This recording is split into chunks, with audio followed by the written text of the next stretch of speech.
support. Thank you for the reality. We really appreciate it. It's a teamwork. Together we will be able to make it. Together we will make it to the end of the tunnel. And together we will laugh last and laugh the best. Alma alawake kila hormot. Mbadi ngolu. Not topic for the mala soda la jambela flaka menkacha. Because nyanta mo la soda on the line from Banjul. Ni menbe interview soda. It's 6 o'clock Gambian time, UK time, 7 p.m. Germany and Spain time. It's 10 o'clock in the morning here in Seattle, Washington. So in 30 minutes time, maybe 6:30 Gambian time, I will have Nyawuru Koma here. Then Nyawuru Koma Sotlajana roughly for an hour. 7:30 Gambian time, I will also have our newest member, Mialanko, I joined the UDP Science Kafume Landing Jai, Ambassador on the line from Banjul. After another hour later, 8:30 p.m. Gambian time, I will also have our Honorable National Assembly member for Sandu, Mahirena. I hope I can pronounce it. Mahirena, more for a short interview. So, Nanina Sudalejam B. Nyawuru Koma for an hour. Nyawuru Koma will be talking about the just concluded President Barrow made the people tour. Me alonko ayele mata aketa personal attack toti. Aketa political campaign for NPP. He will also talk about the drug scandal. Many alonko be carrying Gambia right now. Yenyi drug container me muta Gambia. President Barrow la involvement o J. Ala particular mo la involvement o J. Na evidential nis dotol men connect. Mbe kachala le jane. Landing Njai, the newest member, wala kacha be kala mente wala mo ala na dalilo UDP ako kaso do bi jabe tela bi Landing Njai nal be hakilo baka atala bota NPP amamme ata jointa UDP.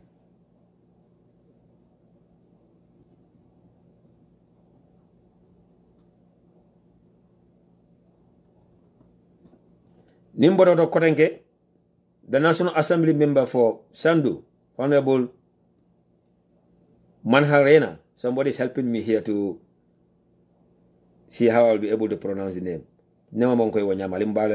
Manharena, for an interview. Somebody quickly, ndebele fa typical men kachala lejang, wala munyintiko. The drug container that was busted at the Gambia Ports Authority belongs to no one but President Adama Barrow and the NPP. Mbadi Gambia Nkolu. Yenyi drug container me mutanna poroto. Akwo chocho be siring Gambia. The 2 tons of container me alon kala market value tata kanyang 88 million. 88 million. Now wafita fabanda. $88 million. Dolba for dollars. Dolba for dollars. But it got $88 million. Adama Barrow la container mu. Anala business partner men kam to ko sila ba samate. And mulba kono men yalon ko wolle tata ko tamandai alkali Conte, a presidential advisor. Siaka Jada, a presidential advisor. Nina multi, many yalongo itelebe nyundo tamande kan duma. But ala nati wanyar. Ala nati wanyar. Mbedu na ukachako na jana. Mbadi Gambia Nkolu.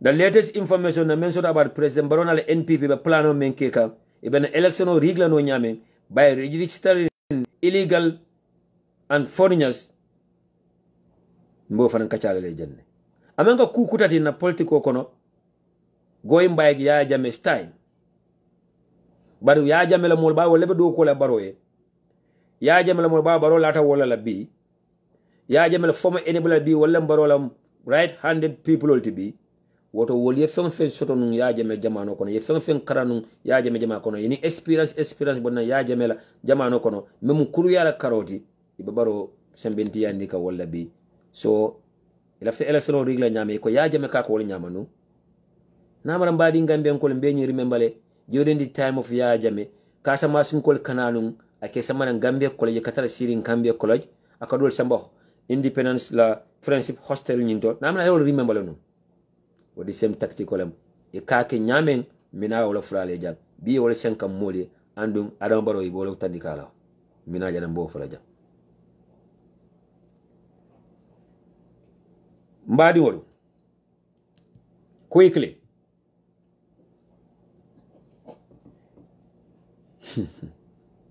abebu kafono mbadi wolu quickly I'll be ajele the headlines everywhere. The headlines on BBC, the headlines on Al Jazeera, the headlines on France 24, and the headlines on TFM Senegal and in Jarju'S TV Senegal about the busted drug container. Ama mo kumpa. Amantara mo kumpa ka. Momo kale mbe Gambia la manyi ndiro kuwa mo yabe tawunte yala. Momo kale ko mbe Gambia sato kono la manyi ndiro kuwa mo wata fe mo la korenke dunia. Nko momo be Gambia kale ko manyi ndiro kuwa mo amale fi ka mo. Anu momo la fi memo la mota amo indi la no. Bar mbadi Gambia ko alhamdulillah rabbil alamin alna ala tendu. Surtout ka fontel men yala ko ndalem baro la opposition odi. Fomu UDP ko tiba. Fomu JDC nkolti bang. Fomu GMC nkolti bang. I kontel memu oppositional di. Alafa alhamdulillah rabbil alamin. Alabe kitio talakan nin jam fan tungol temale domandi. Alabe kitio talakan ne nin Gambia din jawol temale kilin kilin. Alabe kitio talakan ne nuwa jam fa kafo tema menke da president Adama Barrow na la kafo multi. Ye to commencer with attack. Ye to commencer with bari film. Ye to commencer with kuma ba fo kensengol bare to la banta munela malo anin kunjimo anin ala sonte be continuer wala malo anin kunjimo mbadi Gambia ngoro ya rafang Adama Barrow na la NPP ela hamako mentunu wala mamila plan to wala mintuko nyin 2021 election fo tele asam ibasa no nyaade wala kodo fo ya pompe Gambia no ka ibasa no nyaade fo Gambia no la foro ya fo ya sangibulu e ko Gambia no political prostitute leti e ko Gambia no la fena fo kodo ko la e ko Gambia go mu dalo de place ak halis woto kodo fo na spend in 2021 kodo bo bola no mintole ye dula be mirale ko ni niwol mi alan ko ye be soto ya tala nyo temale because ni Adama Barrow ya marako ay $1 million silani $1 million be bita mol kan pour ka gamel nene mina ka nyame pour be mol sanono nyame mina NPP o $1 million tel ka tala nyo temale because mo be korontori pour ka kordalo mo be korontori be bunjangolo no nyame mo be a nyamo to sunyana e be korda sanono nyo nyaari Dakar because some of them knows that the next government will not be a conducive environment for them. The next government no another Gambia will not be a suitable place for them to live. They must go into exile into the neighboring country Senegal. So beba katakana pulka second korda soto wala ka korda sabanyang soto Dakar because they beta into exile. So konol mi alam kon tel kamera koy ba be dum ni ka NPP le yewdo tala ñoo temale bunjang lebe sanka korda lebe sanka maño lebe ñinika account lebe yele kan in the foreign countries also. But NPP are like seriously, they need money to finance their political parties. So you call not doing drug business. Adama Barrow give the approval. Silla basa mate ideas all nate. Silla basa mate market all contagi. Adama Barrow fangala on advisor ta. Adama Barrow fangala mon advisor ta. Aye ki toki before ni drug container kuwa mina before ebe drug order la fabe fital na Gambia. Siaka Jata was the one who went to Turkey. Siaka Jata da Turkey kanyin transaction okeje ka business partnership contact je ka market bundali yele pour le nyin container bot nang Ecuador, South America ata Gambia abe transit la no nyame pour kata Europe market to. But about the European countries so men come to go Switzerland, Holland, Germany, Italy, wala bodal control ta nyame wala be kelo men ke kan on drugs abe kolyala pour que drug dundi je wo nyama, but they want to go through these Arab countries like Turkey abe duna no Europe nyame. Alila mani hakilo la jan. Alkali Conte, an advisor to the president, was also everywhere trying to make sure that channel only better follow, slowly did follow. Then Nindro Conte na nada at a likla no nyame. Rather, Alkali Conte was the one who was sent to Turkey. Al-Hakido, not Siaka Jata. Alkali Conte was the one who was sent to Turkey. Procura in transaction in KJ. Ala ticket number in Fintitale. Ala boarding pass a Fintitale Albachelor social media and tell Fintitale. But Albachelor. And ala Taji and not all from Fintitale. This is the 21st century. Camera Jamanolem, social media Jamanolem. Mulbejala Libena Taletama Multejala. So Billy. Ñu container bot nang Ecuador via Guinea-Bissau afitata Gambia dani be container jindila Siaka Jata and delegates yewle kitara poroto Siaka Jata na la delegates sotara poroto munela wala container ñi kama ñina yella container ñi tele mala fay yele e ko container ni president wala tamu bari ala personal item o lebeje Siaka Jata na la delegate so bita na Gambia Ports Authority ye mina foye e ko container men kana president wala personal item o lebeje container ni manyena yela an duanyo manyena jola kunto ñini ko yi ko ntol namnan tara ñim poro toja container ina jang e ka president wala personal item lebeje amanyena yela ani president wala personal item lebeje al malefi duanyo jo but we have to open the container ka inspect. What temo to Siaka Jata ni pordo kula dunta nyola jele. Wo pordo kula right now Siaka Jata bebe tretin kanne ko bebe baylale. Ebe fole la do kula. But right now ni mem bay kono do be diamulale ni mem bay kono do bitala on a revenge ite mala follow. Sabe même play kan wala minti il after president baro finte ay diamu about nying drug wala il after the government press release ka wala but it's going to be the other way around. They will deny it flatly. They will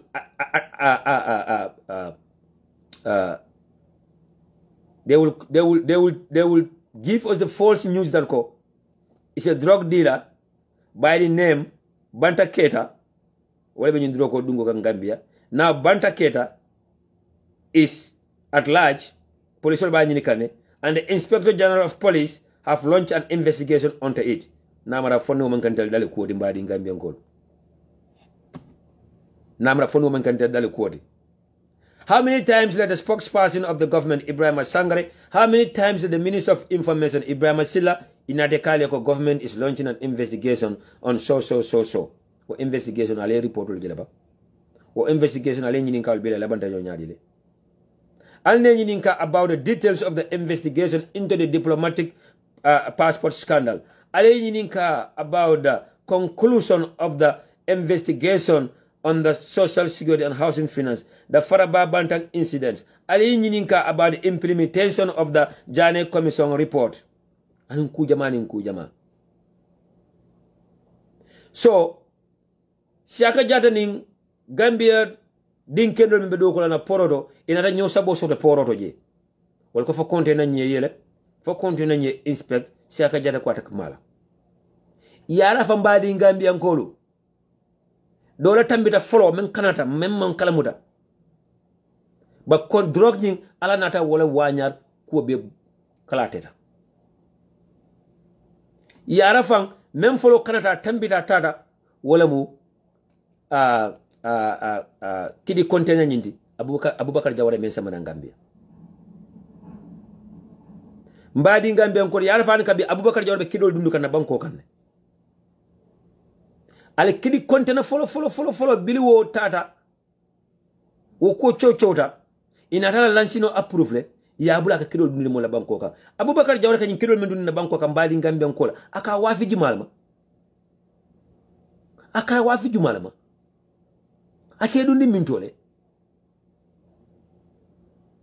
so Abubakar Jawara meta container dundi lale but because of nyin drug container nyin bila bosta ina tala ko container do dunta nunja me alon ko ajita jang iko personal item mo le be jamanya na finkala they went after that container ina taje ko yara fam kidi container la mo nyi do fanandi ina ta nyin container muta do ba fala burufud ma fangal do ba fala combo south watra o tambita la fa pareta but because of nyin drug container investigation went after that container jamali ajita mindore ita taje ko kido le boto container fanan kon nkale video jelo kidi container me ko rifles. These are automatic semi rifles. These are guns many alanko they are only used at war zones.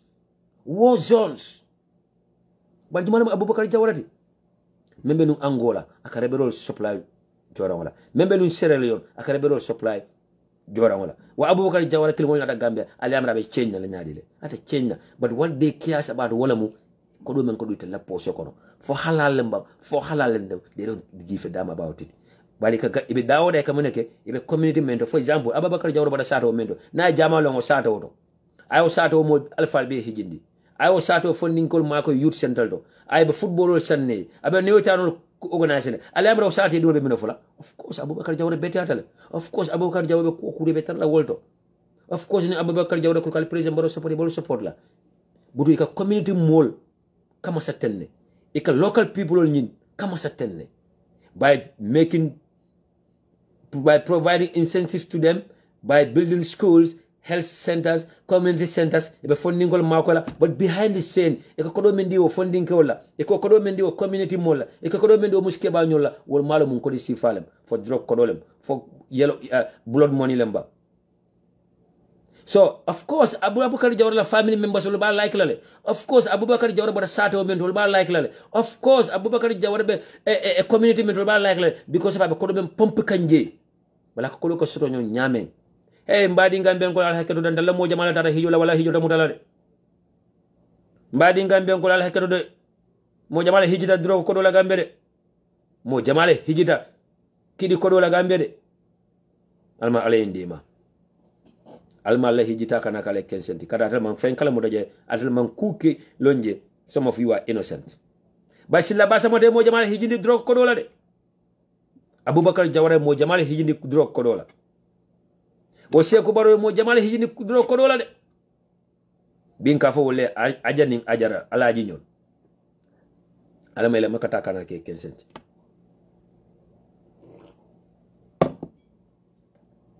mbadi Gambia ngol. So say, yara fang,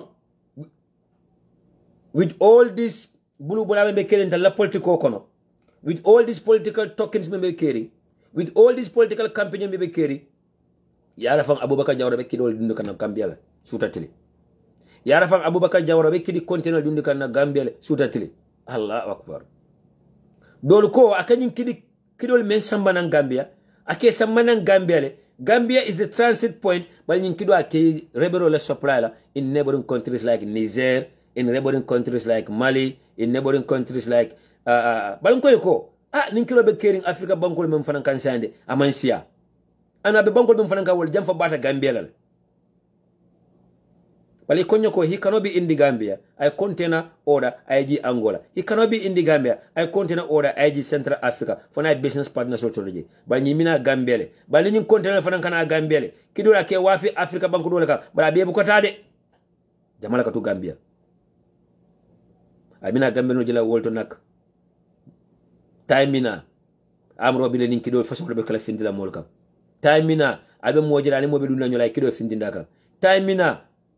Album wojela elo checkpoint do ayin kidi si fala bundi molka nkale o kido natal wol jele ntele afo bam fal fanga jale fan nyalal nkale o kido le video jele mun kidi si fala mod are those guns meant for hunting mbadi Gambia nko ite membe siri santoto ko man karam e ko ite man hew e ko ite boka WhatsApp la moy e ko ite boka Facebook jibe balo video mbebe WhatsApp de bi those guns, are they meant for hunting?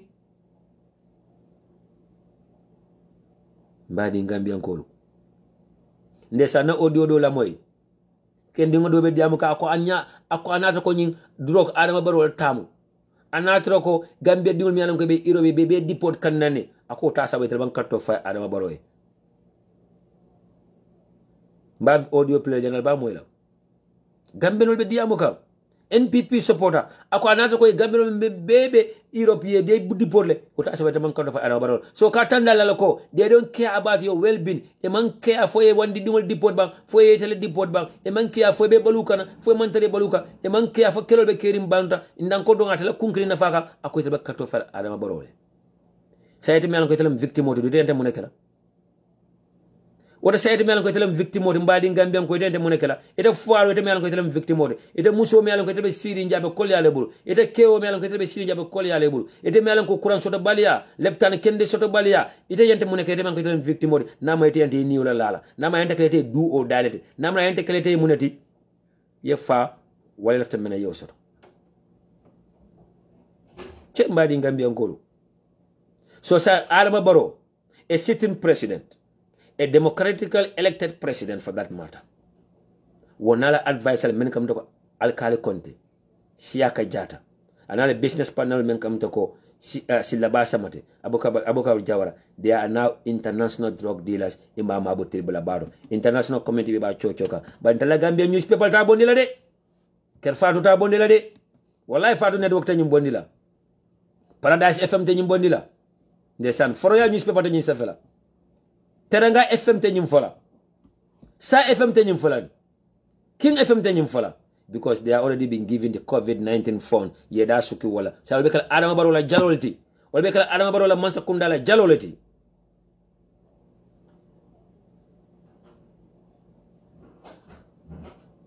Mbadi Gambian kolu.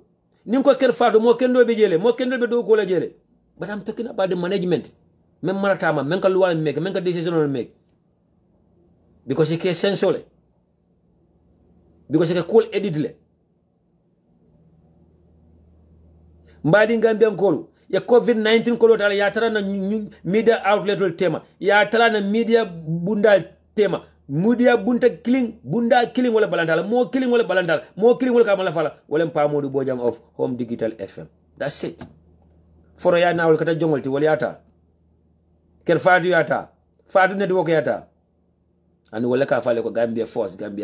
Nal ne bafle ko sanani wala ko Kerfatu. Ani, I have no issue with Kerfatu. Wallahi, I have no issue with individuals and personnel working at Kerfatu, wala Fatu Network, wala Paradise FM. Male on fang. I've never met any one of them. But ibe menke kang wala doku no balia, wala negligence, wala unfair reporting mbola fokanja. Budu men teri mamu Kerfatu dala haketu, men teri mamu Fatu Network dala haketu, men teri mamu Paradise FM dala haketu, men badu be do ko la dala haketu, but men be keri mbolo fola. Ite be siri Gambia ni ala talla man so tema fo an kabe GRT e senyin drop kumo fola ba. Ite be siri Gambia ni ala talla man so tema fo QTV mi alan ko Adama Barrow ka silol mendi de ko la boni, Adama Barrow bridge ol mello ko la boni, ba nyin drop ko ya ka chala ba. Ala fo ko a reporter should be fair and balanced. Ala fo ko a media house should be fair and balanced. Yebe bondi nika Adama Barrow la kuba kendol bondi o yalla ku jol fana bondi ede be siri santoto QTV ka silo la bondi ye birichol farol kono musikafol mitinol ala fo ta poro fana yin dro kontina bondi ala fo ko kidi kontina fana yo fana bondi ito bondi la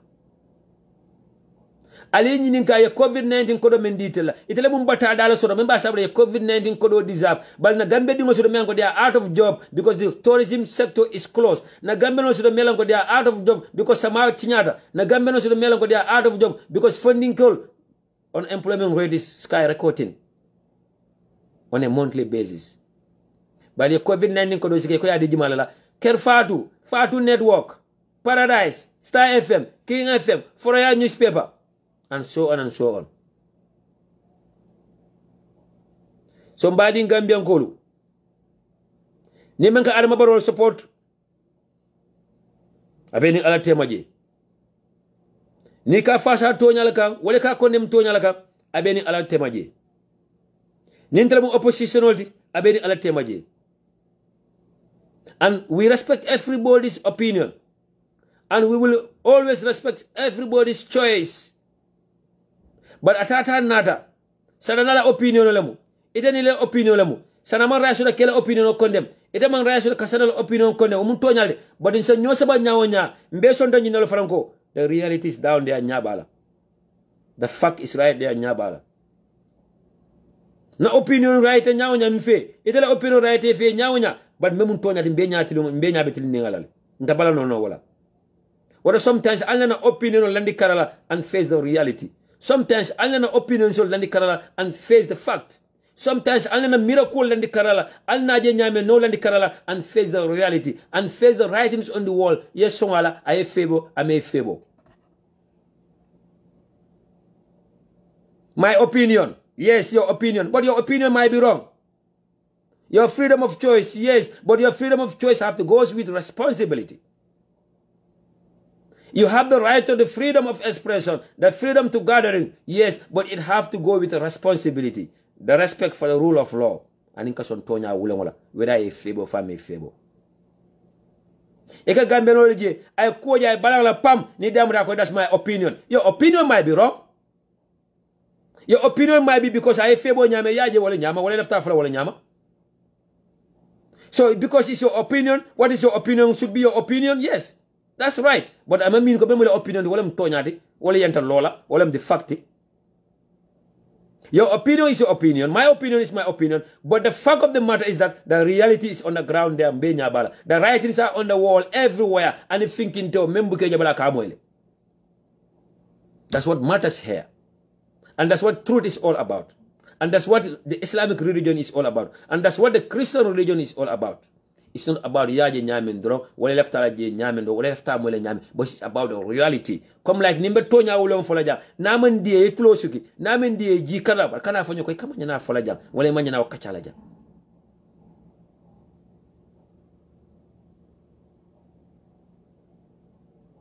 Nimbe taba ko kachalaja iko political platform wale manya na kachalaja nyata kachana na personal period when you know that ko tobacco is a pandemic, tobacco is a health issue, it's a health concern and it's killing our women, it's disturbing our women, but because ite ko ile opinion la manya na for political platform but yal nako is the reality and it's a fact and it's something membe keri alila mani hakilo jambadi ngambia ko. Yeah, somebody is telling me that my opinion is na doy.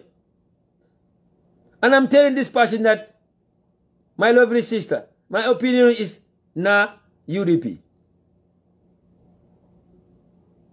Thank you, my sister. That's why I love you. This is a very good example. Our opinion is not a doy. My opinion is I na UDP. But the reality on the ground, mamuntonya ulo ndata balan nalano, ndata balan nalano, majority be jumale ya. Majority be Jumale ya. Jumale majority says right now. Jikobe Jumale la karola ko asi baro boendino. I olonne. Ala opinion la mpul mo beta doy.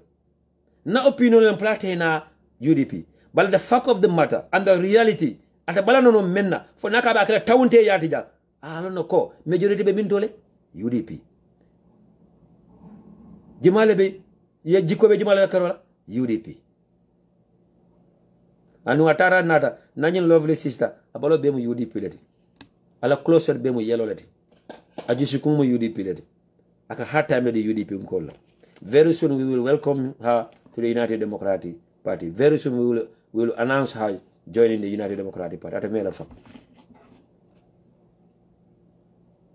Thank you, Lamin K. Ture. The truth has nothing to do with choices. Sometimes ni muso be diamo la about football la karola dino la karola teninte ni ko me febo ni ko be diamo sanan ka fele urata ala chale urata ala nyininka ko sa tele afo. Like I always tell them, football bungo kono adimo be 75% of it ala ya la muso laka, but at the end of the day it le kantel ke wala kela le kaman tele ya leka e kanyina fanko ala la leka nka fo ko ala la leka amandia ni lafta chale na wala ala question. anani ko be ala question wala kata kafiroti. So mbadi Gambian Kolu, we have a president who is directly involved in drug dealing. Adama Barrow is a recognized drug dealer. Adama Barrow is a international drug dealer.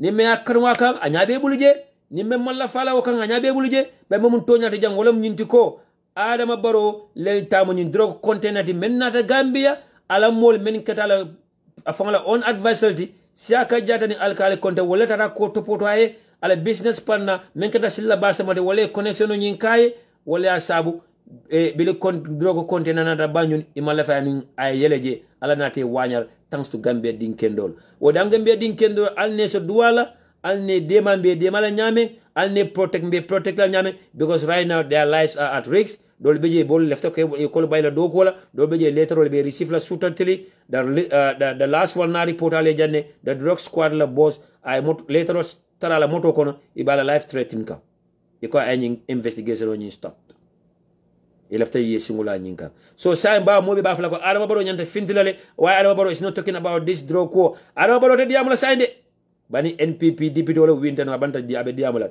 ni NPP molo jointa ka be diamula le. So what are they planning right now? A false press release kana woleke mbadi Gambian ko la ignore is all lies aseniatale jiole nyinti membonta ata kolono kotenke ba ala demaro fananka nyin drog kontene me yamuta tek sayanga ayna focus samba mintolem wala mu Adama Barrow la drog Abubakar jawala ka kidol men dundina aba dundi kan nanjel ko marchandise o ali ajala manu bodo ni sukuru bodo kana Gambe nyame Abubakar jawra be kido dundi kan na banko kan wala nyama alma alay ndema alma alay sutura alma alay ko mo beke nyakayrati. But Gambia is on a timing bomb. It could explode at any time. Alma Alendema. Gambia is on a timing bomb. As an explosion at any time. Our security is fragile. Our democracy is fragile. Our territorial integrity is fragile. Everything at the Gambia is at risk. Is in open. Badin kianko atil mi alonko.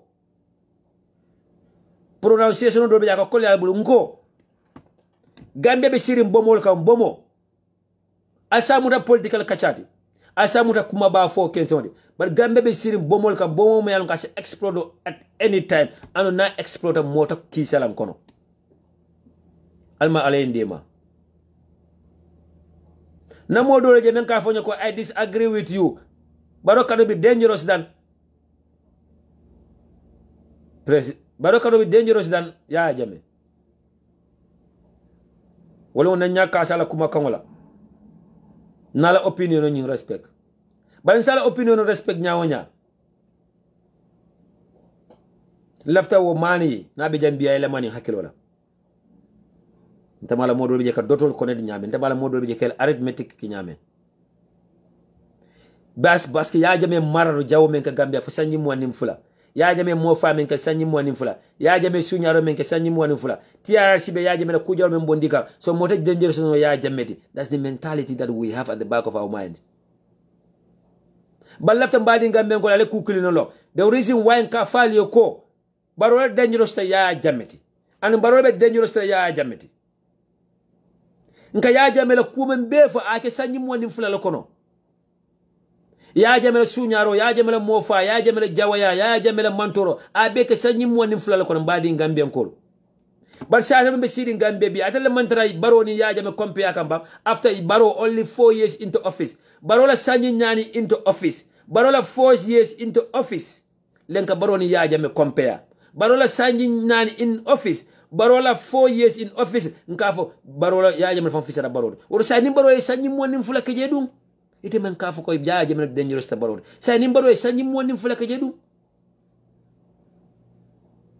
Barrow kata speed mena in 4 years yana wota ya 22 years ta ya divided by 4 Barrow be dangerous ya jamete it takes ya jame 22 years pour ka kodolke it takes ya jame 15 years pour ka kodolke it takes ya jame more than 5 good years pour ka bunyangolo kanila in fact ya jame la bunyangolo be kanila bambal lola It takes Barrow only 3 years pour que mansion fulalo manka mankunda. It takes Barrow only 3 years pour que police station lo manka mankunda. It takes Barrow only 3 years pour que millions of dollars are smuggled from the Gambia, Kasamba outside. And it takes Barrow only 4 years to apply drug container order as a man in Gambia. So how can you tell us that go? Yeah, Jamemang. Dangerous. Wala Barrow dangerous, yeah, Jamet. So it's already 6:37. I will go to my guest. Remember, first guest. Nyawuru Koma. 1 hour later, I will have landing Njai. And another hour later, I will have the Honorable National Assembly member for Sandu. Admin Solomon Ben Fejang at this moment.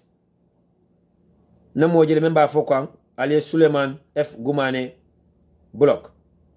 Suleiman F. Gumame is a fake profile. It's a Barrow supporter. So, ndesan tonya ke ibatandile Barrow expose be ke ka dawda draw ake neo torale. So this is why they will always be over UDP platforms. We don't watch their platform, we don't go next to their platform, we are allergic to their platforms, but they are so upset with our platforms. So sometimes mbe bulala fo le kumol mo men ka fo dali mbe bulogla. But another funny thing about Barrow supporters and badi in Gambian Koro, ika mo support ika malu ko ka support le. Ika mo support ika malu ke fantan ni mola. Alal fanyini kan badi in Gambian Koro, why Barrow supporters will be a fake profile or come ande o jakala de. Why NPP supporters on social media, they are all hiding behind fake profile? Why bukan nyangi fanna? Why bukan proud enough puke fantan ni mola ka Barrow support? Wala tanda lako. Imantara siloka yalam ko imantara siloka. Eka masa kurungol support yala no ko. Membe kuriyaka. But maybe badin clean be membe kodu sunya wala. Wala maybe the close relative membe kodu sunya wala. Wala telephone ba kodu so kane illegally from the government. Wala they are a business partner to the government.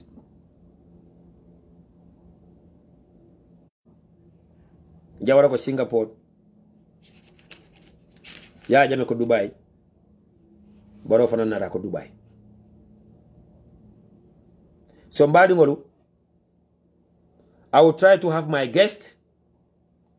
Then you know guest also the form pareta. This is our topic number 2 kacha.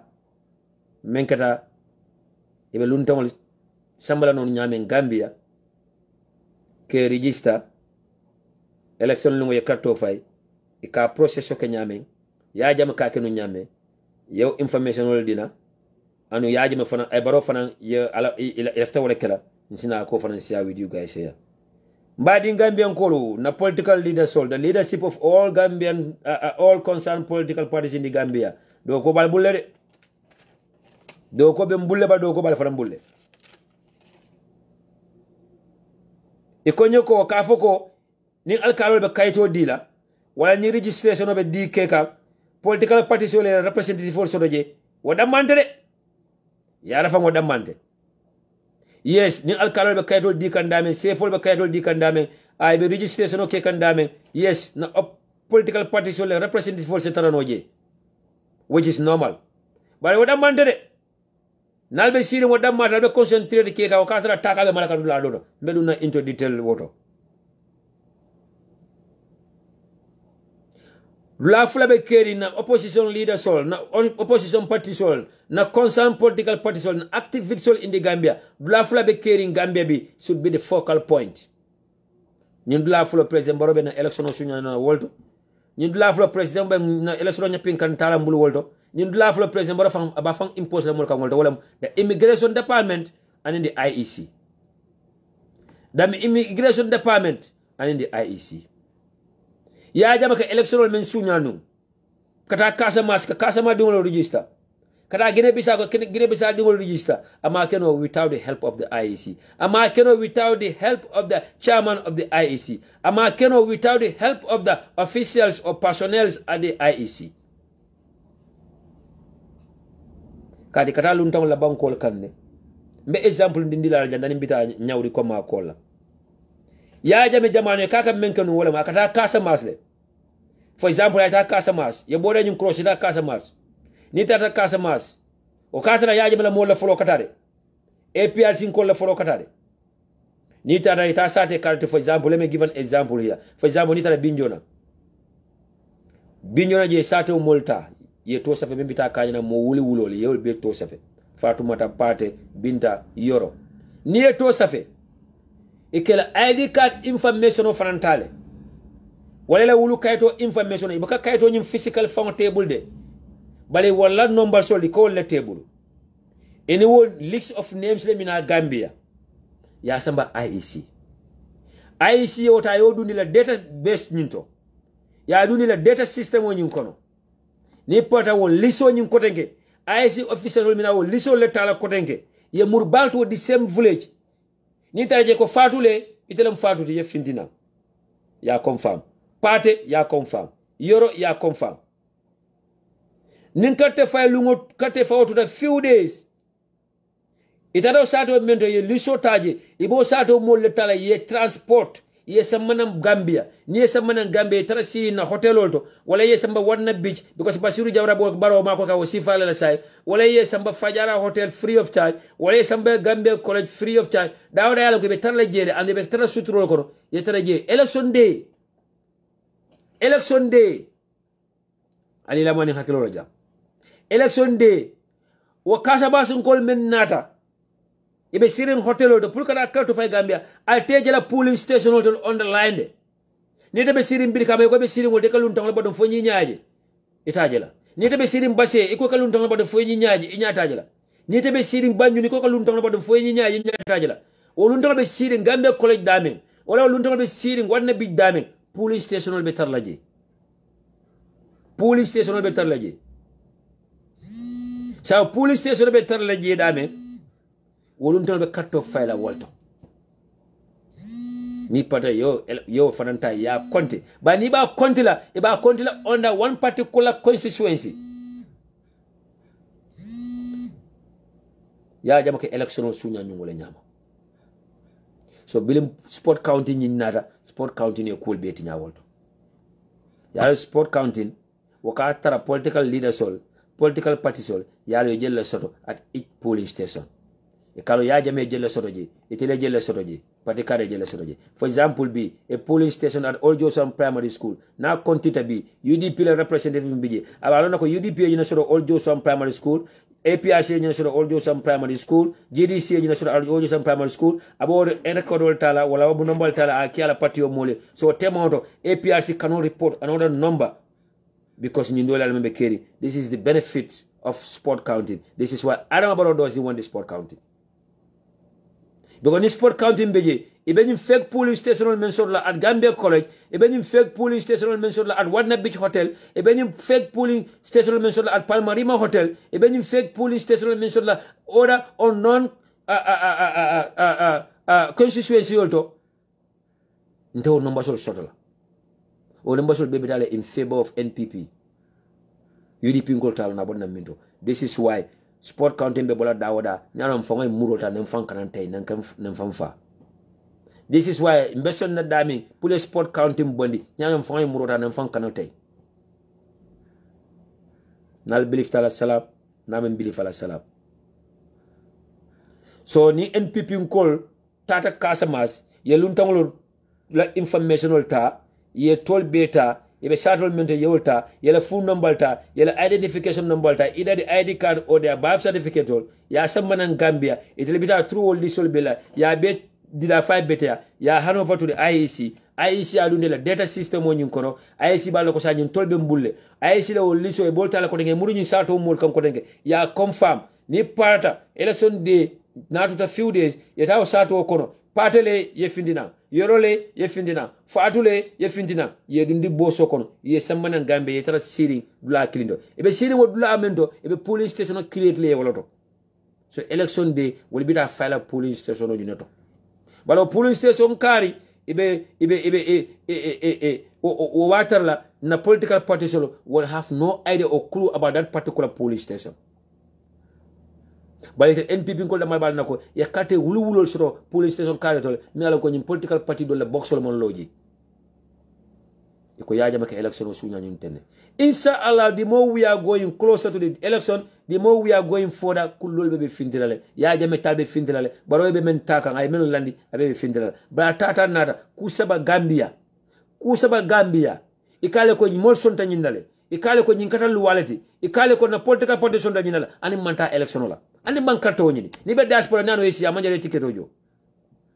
Kusaba. Iko ko sport county ni abondile nyano nendaha single majority ya abondile nyano nendaha. The draft constitution is accepted again, it's going to the referendum, it's going to guide us to the 2021 election nyano nendaha. And the tolol for the tole ya menkede. According to information, they have already tampered with the draft constitution. Draft constitution ko itele kodo lekeje lefte menetaraji, but the original copy are with us. The original copy are with the people, and the original copy is with the CRC. They have already tampered with this draft constitution. Yelwa do le bondi jema Adama Barrow febo. Menkata fonkoti. Adama Barrow la first 5 years only. It left away bondi draft constitution. The draft constitution says that the president will in first 5 years mabakala be count lale. Anu na kanyara alman tankala ofangala. Abekala ala next anjulo abantale ala 2 term completed. Italy bondi in draft constitution kono already. So after a B, good luck Jonathan Menata Gambia. I Gambia no Sunday or draft constitution la. Italy sonta meneji and yemen bondiji. And this draft constitution should not be tampered with. Nothing cannot be omitted from it. Mama Sombosor. Mama Sombosor. Barambadi ngol. Alon na luntambal welcome.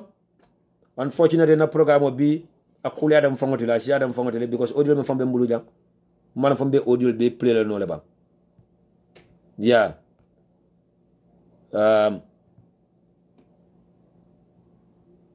Yes, one of them is even calling me.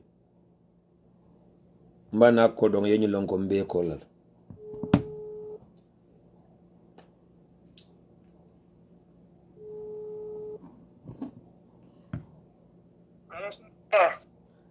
Yes, left telekala mo franjangoti bal nata jela ko yen kolle bal ifere live already on UDP TV&MEDIA comme na foye nyamen ntele muy la broda Sana Jarju'S mbe sota kam on UDP TV&MEDIA. So mbadi ngolu na broda landing. Yes, na broda landing. Yes, na brother landing jai fele line auto already landing ebe live la already. Yes, I'm alright. Ba dingol be la moy kanne. Yes, mbebam foka mo la jang wala nyinti ko. 1 second. Mbebam foka mo la jang wala nyinto. You are the newest member men joined the UDP science side. Najele tata party leader ni mitle. Najele fana ini UDP SG. Yes. Yeah, najele ko ni UDP SG def mbasol fanam bentale. Na understand fanan ko mol men kam ta ko Lamin kan membe Germany men kam ta ko Mamadou Sabali ana bonyol wala kata molati men yalon ko yakata kubake la koto ani elena UDP bal follow mbe welcome la platform do mba fole. Thank you for joining. Nebule ni mbadi ngole nyokontom follow. Eni mbadi ngole nyokontom follow. Assalamu alaikum. UDP ka fo mon balbe kontona annan balima landing jay 25,000 UDP. Min ka diam president lola usen dabato ala social media aba fasala aba 7 wala adon Gambia banko almale mbe sokayro. Amin. Amin. Landing. Yes, landing. Molia moy num bakela wala molia lo mintole president Barola camp. Nataje just all of a student you ko nata UDP. Ye dalilol sodol mele samana UDP. Follow so dalilol fo mole ba. Mina sabu bata baro ya nata UDP. Dalilol akene mboda UDP. Ibota baro Gambia banko ni adu nafa to nyal fane sabat.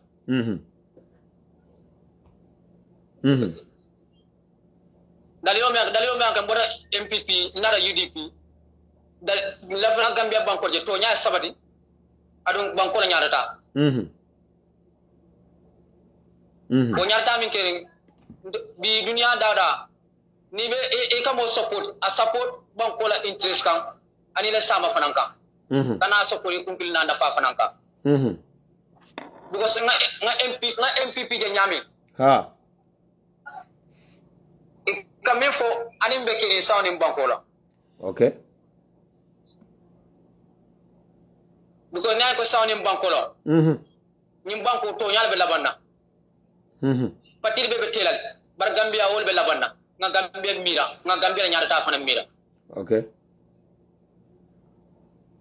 because ngaje nada UDP ndata gambia la interest la kan ani to nya kan ani usenda ba nga fine kan platform ko ni mistake ko so be challenge media kan okay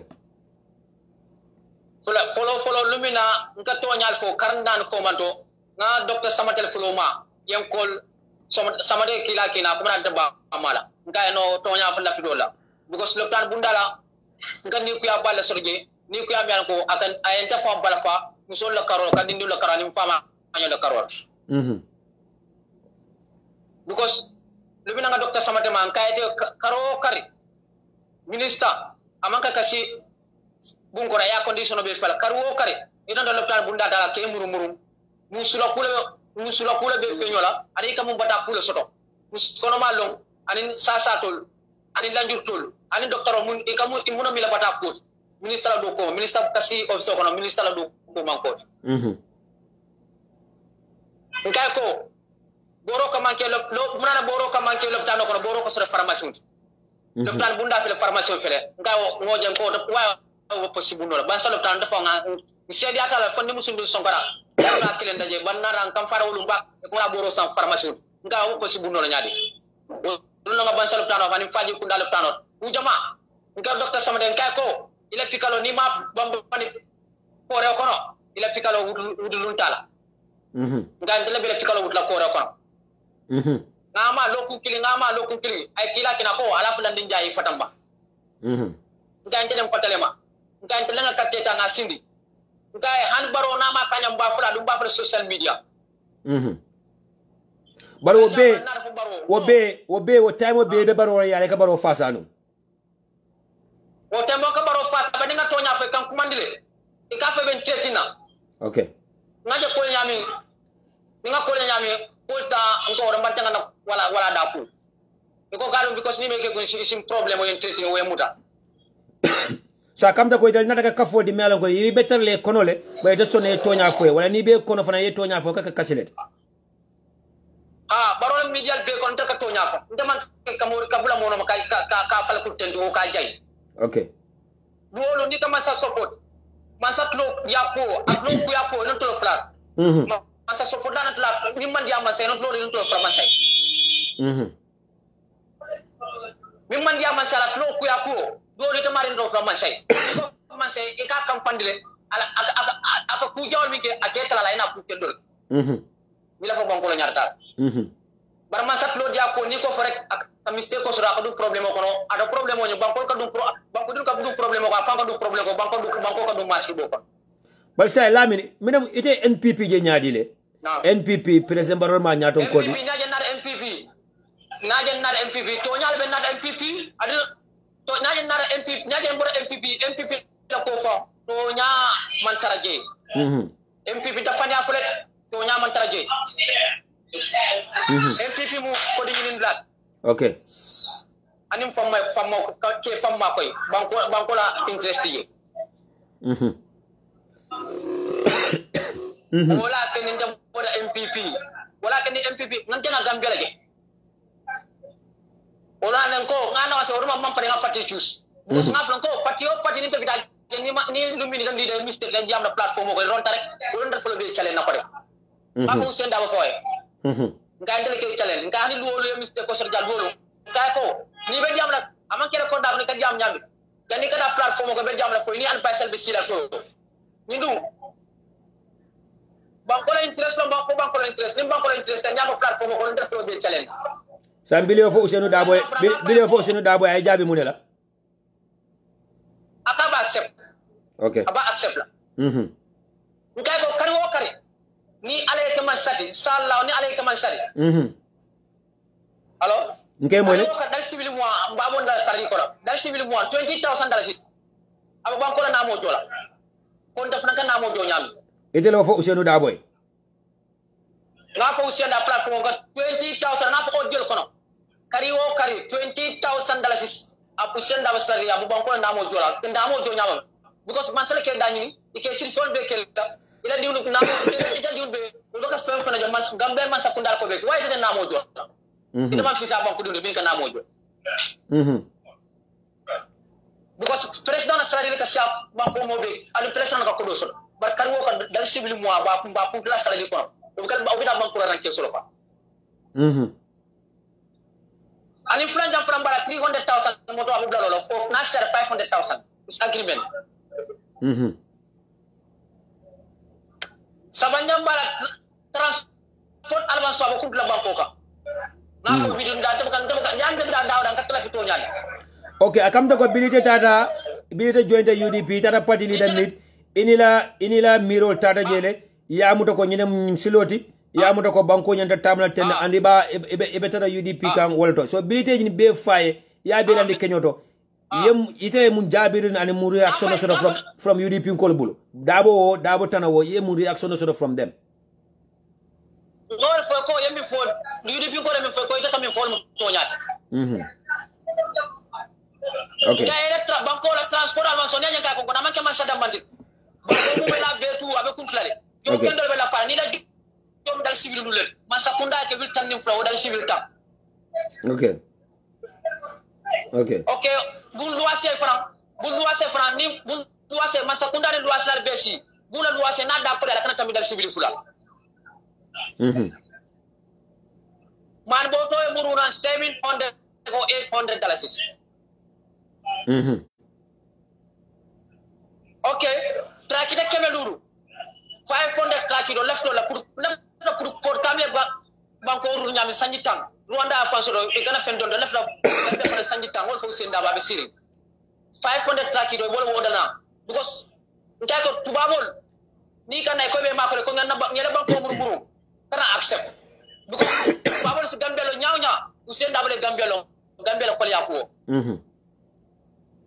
tubabol mo nafiko nay dare ko be makol bar fole be banko muru be ngene kele be ngene nafiki aba ko kon e mo do le posina kido di ko yal fam dum ñoko ni ko be makol ga fo ko defa ngana banko dum lolo fo ngana banko dum daji ko lo nte fona be taman nte fona be ya be tamana nyam nte fona non talon pre adama baro al pesa baro ma problème so bara mi ne baro muru baro ta kananola anu advisor tambi jele ne men lo malam foete fa siada wote ba advisor tambi jele melon gon defa sol be to clean fo ne men lo so baye advisor baye advisor la kumolma ana baro fa ni taw advisor fang la ba fo advisor fang baye right and fang so la balale pre ngo mo di mo ni yemu so soro itamira sanyi tan ni sa sanyi mo ya soro ida fo na te fa ya mara min be dal min mambe rek ida fo na tolo nal mo men kala president di banko ka ida hakilo warna mo ida hakilo nda warna mo bet bana because mo buka mo reta fandu dimba kon ale nga tonya fo ni advice man na fa soto advice man na fa soto tubabo la man na patala na biyo mo le wato mina yeki na advice tela mimbe dare ka tamo wala o mun ne ko moti ntama accept advice akana ke banko kan banko dun be mo fansu advice la mimbe banko dun na fa mi te na fa banko dun be wolan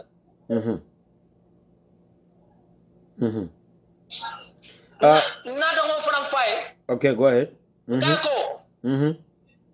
Ngako ni lafta ni banku kan ni do ko ke sanji tam kono na Gambia ke Rwanda di ngana tubabol na namo ni nga bejo ngai China sol ni na China sol mi banku kai ba janti nyala ngai entra nga ba ngai sanji tan sama ni luru o sanji tan sama ibe poro mutala ibe airport mutala ibe na ba mutala ngai because China ni Gambia so million kemela isal million kemela wala julol be mo kunto ngai China sol man be da anka nga China so boni na banko kan tanga fa media fa nga sen dawda wo fana fayen kay chene so ni fam fana ka banko kan isala banko ila interest la banko kan chene so mbe da gambia banko kan danga jël mi be kene ni nte suto ni ngala asibo mo ko na ko gambia budun kam mistake ko kan fa men tara baluru ba fa na baluru bar gambia budun na mistake ko kan bal Mr. Njai Mr.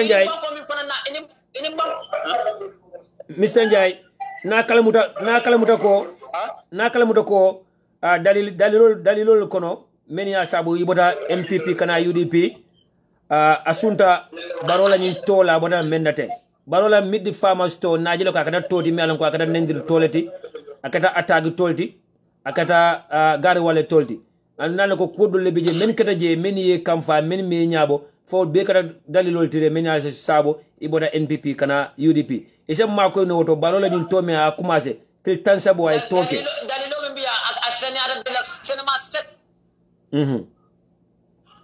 allo nke mole ebe live mol be moy kanne dalle cinema set dalilo mi ko yanyi to kanya nyimu campagne le okay ni manga fama sol toti de okay ya ka campagne ko na politiko allo ya me moy kanne senala man diamu je mi si balworo kumbo wallahi ana kili senala man diamu mi si balworo ko kumbo fulan jam fulan biye mini kan mini mo fana man diamu je lo tando kula man diamu je mi si jate ke jala ko kumbo to nyaawule saban jam fulan biye na taranya ama moti mi fana ko kumbo ka baro jare wi baro wonten toti because na taranya na balunya ani na jara kan dia bunda ani na marché ko ani marché ko na fonda ba ko nya moti yami yo ko problem gambia jiyo ka mankere kuran ka manke baluwo man beti afana bolu gambia kan ni ku yalla fana soto gambia man ni ku gambia bada min tan gambia man tankaro bada ma amanke da bakele kuran fo bedan fo kuran fo tiyan tankaro franta en banku fananka musol bada min tan bi marché tol ba kol yarin doptano kono bi mo dama mi ni ka kasara do bi bor fana man tan banku fananka o kam mira bake abe mira bamba sai wala kan di pressa na platform do man sak fa ka falku tendu ka tay baro mata tola ka banku dilo baro ta poti kola alna to nya fa be sabatla wala kan di faade mari jawra ko mo fon kay ko ndala nga acen ndala formo baro la media be kon tangi be kon ndala ka to nya sabatin ndala media manke sa jay dawon faade mari jawra ma fu man ko to min ken ndala nga acen so kan ni MPP la problème o kate minati bay because ni amake faade mari jawra nga ambar bañul be attaquer docteur samata ñol sirin jañol mo ko tan ikam ko man direct private number so la ni jele ikam fay tay ila jam yaay ta fa ndaba ikam treating ikam bana nga farma jara attaque mo ko ma so ko nga audio bla ko ya ko nga farma jara nga apologize dia ko ya kon tan oke fa usene da woni baro tema abete de tema gambe dina haji toto baro be billahi usene da ba chen baro man sati usene fana man sati because man safla banko kan because bi baro na ka fenna da banko kan usene da ko sakenda nya opposition ko sakena tinya tubabol ko bol ko si opposition la ani banko ka tamande nyama ni la ta banko mi bapat nya ko la banko tamande nyama be ani opposition ko ka ke ba siblano le ke tora tubabol ke balle man safra ka dar banko kan alin kana nyone ne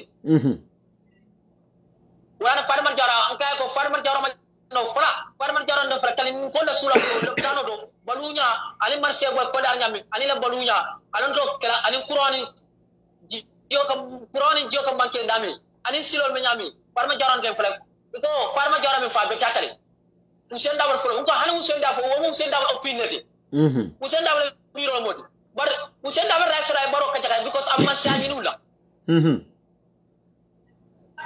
baro be da usen me jele nyini ka da bar farma jara ka tundole ka te fay tundole sura ko ando fla platform mo len kol private number sol fe kan no sel mo ko tan jama talbo ko jiranyul pipi len barma bal different number sol private sol number sol ko ma farman jawra nga après ya kuya ko wol president fa ko ni kuya because ko ni manke de clear amanke de ndali ko mi baro mo be ko mo fla rek ko mi anko amam ko na fande fro ka kelen ka yes ndanga banko rek ko say ko ndanga tonya mi ko ndam UDP ko ko ye bay UDP ngai ko ke ngai ko yenda bay UDP fana ko this side bar man party choose ni na tonya independent okay bal na moyle fana idia muta amad bala kotole wado men aya commencé ka alkalol traitini ani ka fuda men ko luntangol be bokan gambele kada Senegal so luntangol gambe dol be siding Senegal be nyata ka kayro dilala na moy ko idia muta ko fana nale and then ye fana ngo fana challenge ye ko fana en ko private number so le kan traiting yeah e kan traiting ani bi fana dol fana ko na de ben traiting kan ko rek bi fana nga audio mi fana bula e ko ndom nan ka fo YC abaytale bi fana ko la ko rek ben traiting kan okay bari isam ma ko no damandi jambang ba 1 hour drone ni lefta wala kala jang time bi da kanne NPP ko damal tema nal ne beje wato menen kanyum moyle iko baro manga promo di bali kam modante na kumandi siaka jata wo mol konole sidi njabo mol konole taribo konjira bo mol konole men yalan ko iko wala mum promoti wala kamol call personally e kamol attack personally ya mero ko NPP ko men ka nyaawonya yenta ño face la kanne ni mo fa alende ño face la kanne ni mo suñaro ko ende ño face la kanne mbolo ko ko na bi fanyu drogue ko fo ngata ref ndina bi mana ñim mol membe adama baro bara ha ise mina fono njiji tay stal mo ñol be fi amanga tal mo jama la fam tal mo fon to fam ko ñim ko la atamanna amanga tal mo ñol be mo jama because private money is a question nasikala you can call different number so la korege ni ngaje number ñu masu de question nasikala e ka fa dem tole mbara ka fa be black card because e ka fa mena be ñu kuma si fa fa dal e don do baro jaay raw na fala nga ga do from ne ko mi baro febola ito no do from media kon mi do baro febola mena le bo from media kon mi yabe bo kamera ito kuma ka na woda kuma ka kido na buruda na tada bu ka buruna bu ka jere fa jandi sanjibili kili e kan tretine dal bo fa ko le atamanna anya mo ko dem private number so bu ke shika mo ko dem jama ani barma bal e kan ko le e kan ko le kuma la fala fonyi ko nda fonka sila because mbeda dangerous position and me fondo yen kolle mi yango mbeda dangerous position ko ko jeli bla bi ngafo na OIC bayda ani ni deport ni munale ko munala ngofo because ko sai o benda use kane yena yem fay ni information so ronda bulo ko yem fay bari ite le namare tele UDP long katambe tella ni UDP mo parti sifalde ite ya long ni lo adaba mo nyaton ko sifalde wala ne to nya yele dali lo soto no mi asa bi dara no NPP ka baro support bale be UDP wate mena wala be usodo dabo fasa ka wate mena fo dani bi da baro ya ite ya lo UDP mo parti o menti already bara tata nada ke kendo le muyti ne la kende ala moy ani la jambaria ngolo moy sa do ko na melo mbake nam ne la kuma fa moy bale jambaria ngolo moy andu mo la muyti mi ala ko patio be la file la har ma dingo be la file la say bili bota je wala bile decision on make e ko be UDP le fotara party leader meet social media abonde newspaper be abonde do we receive any call from anyone pour ya fay mur la je nyame wala did they offer you money wala did they try to bribe you pour ya muri come back because it ka woleke na kala dra afo na manke kana fo just be honest with us ngara tama e kuma de la famille namba be kelela isa fa jimale call na ko isa fa no amanka security isuti mo ela mol en kolle ela famille na mba kelene mu ne dem be ñu fala mu ne dafa ba na wasa ka fa resign da ni ko juma ngi long education to falande okay allo ya nke moyle mbe moy kan allo nke moyle ni ko juma ngi education to falande sa la famille na mi di masi matamlo bla ñote bla suna ko ni ko ba bo na ngadira ani moto bar say e dabra men say kala to ñafon Mimi baro fe bole fa. So ñin yamira foro mantara Gambia yamira Gambia be mun jongolti yamira Gambia be pisala la kodo ni place o kane yamira mbebe joy ya letala na foro ya fay because of kodo ni place o kamol be Gambia be muta wol nyama kodi wala kan intel media ni tele media min kan because ñin to baro la ñin to be ko ne manta sere because ndama kumono ndaka min fo o buke tel febo because kon dara audio bi da men ndama ñoro ko audio si fala ni be baro febo la ndako Gota possible nola. Nda man satlo dia ko ni ko wona salinga ni kay ko ni baro million kilo bo ndari nda wuri kema dul. Sama Gambia no le batala. Baro man sa bandale. Bala nga Gambia juwe. Okay, Mr. Njai, if you don't mind, Nyamina West la by election be keri wato mena itara NPP le. Kuja mal kataje kateo winta nyame ndelo ta jana ko NPP ko be victory men celebrate ka. It's a fake victory. Modo ko nyoko victory is victory. The reason why ko fake victory because nana ko ma kanye siloka. Kan it yefeno lo isa men fono mole to nyamina by election men kataje for NPP ka to. Election ndafanya fure ndamana bina kaburo kono. Ko do taraji. Ko do dunya ko ata mo chabo. Ye ko do yusije ye model fana treating. Ni ba masa kunda. Because ni nalma alla mola alma fa katel na mola ila do ko betinyal ko dadol frambe ka katel sam ya di sukyor yebe la bora salmura dafa ya fure dama bi dana kaburo ko mo dama bi de kaburo ko ndem dunya antena la kretinyal dunya ko do just taji ani ni fram minna den kam fa fran ye dibdo escort ko man sakyaw kam fa do fran bakere mo fran ko bidia ko na mbo fra nda mo mayna dibdo escort la ko man sakyaw ni ko ni dibdo do yo ko sili passo e dibdo la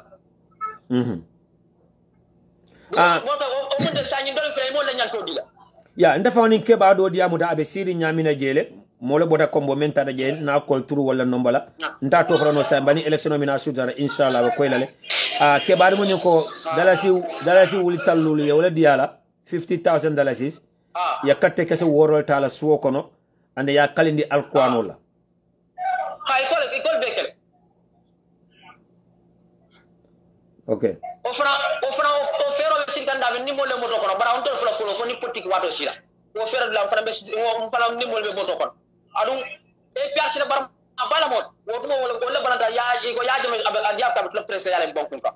Okay. Ani mama rito bar mole be sobila. Okay. Mole be sobila. Pour ka wuri ya jame no ba. Nal de be jimal. Nala nebe menna nimbe mo kilimo la me alon ko jani commission ya la bagasol dol frozune luwa la karola la bagasol dol ende frozune la nado ko be mo kilimo la aka wuri ya jame no la ba wurla na ba bu ko sa abe don na musol kono. Okay, ya fo la kaccal ko ko ibe very dangerous position ne fanga ya confirm le and nala no ko to nyale we are dealing with criminals and you are on the ground there. Ite fanga be mena ke kala kata kolto ibe fan tankala no nyamen nal no ko police dol beje no ala ndio ka beji gene ala ben tankala ni ko kun da tankala sam ala kita ni do lu ko manje inshallah ko do ala kita ala na min joda bare wato wari katram kol kan. Okay, mbe kuma kelim fole jang an kana son anun kana o bulandi kono ka foko ni meje that is done and it's a past thing. Mo manyana yamana Gambia mo te yamana Gambia.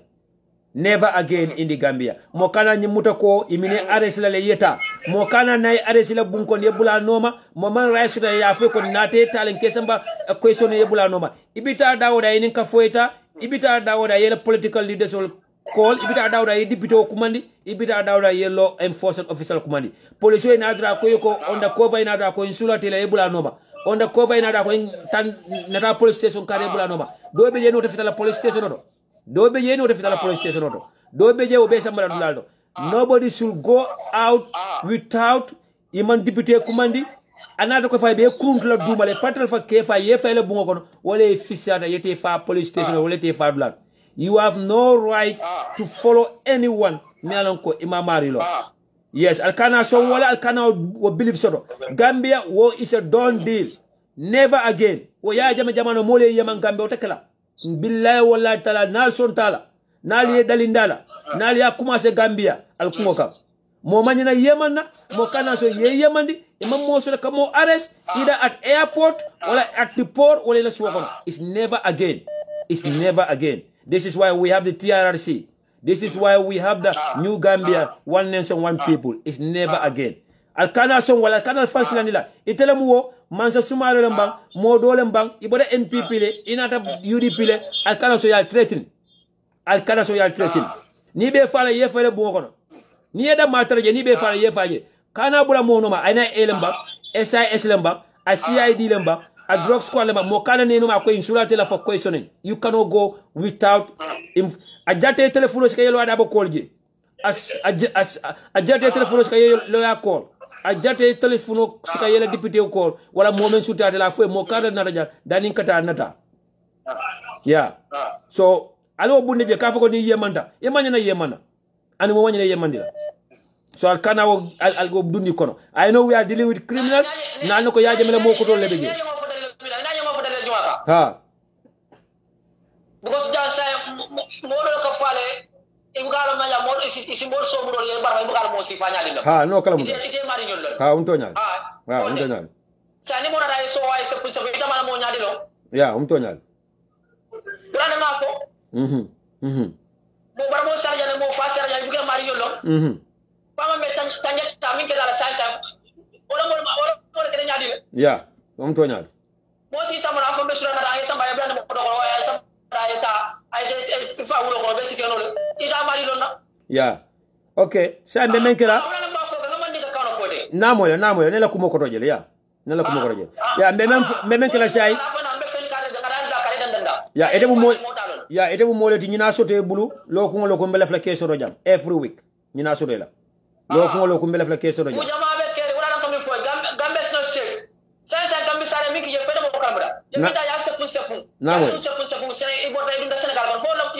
Yeah, namoy. Ninsa soto la dal. Ninsa soto la aramiso wala dimaso. Abete febola lungo mena nyin lumfulo ida aramiso wala dimaso.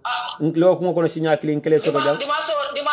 Dimaso sikara programo. Okay. So nyanta nyawru ko. Nyanta MPP la barma balek. Bandanga mo mi ki nyela media be ndaka media be kaman. Okay, because kacha bunda fula nyobe kala mendi ko nyelo ko kasol be tela li ba jabo to senya ni la so mbe kacha kala wolti mi alon ko ba ko manila kaso e tela senya wech but dani bita wala dani be bula la nyanta nyawru ko masul la jana anu fly message se be sa kala batro be bankane lafta ya fonye. How do you feel UDP nkolum nka kontal ni mol nata nka mol welcome nka nyosa ba molale? How do you feel yaje nyaadi le nyaade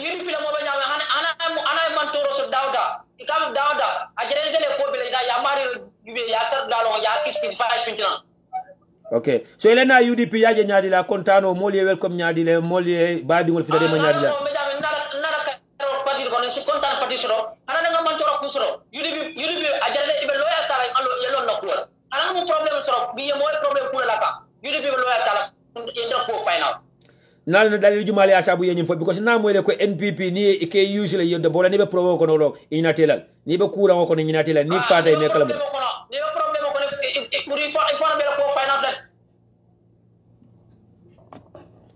but landing that be why did it take you this long muna nay amenta damani ndani ba din be realize la be bola NPP ni ma mind why does it take MPP ngako ya jamata ki MPP ma alon fe. Okay. Yaro man di ko di ni mo be ko mo skay fan ke ko da musle. Ha. Iko ni mo na ko nge ma ko pour ma ye baraka. Itar mo kilal be ban ko kal be mo kin to ba ko. Ita da may nge tamba ni se baraka. Ita da ba ko miral. Ita may na chaka no mo. Abaraka. Ita me la pour ebe pour na miraka. Ani la family. O maka kuchara ngafar sa entele wa min dunya ni 2021 president dima ita muso jora baro nakata fa president damane tap adi ni be jora be president ron jora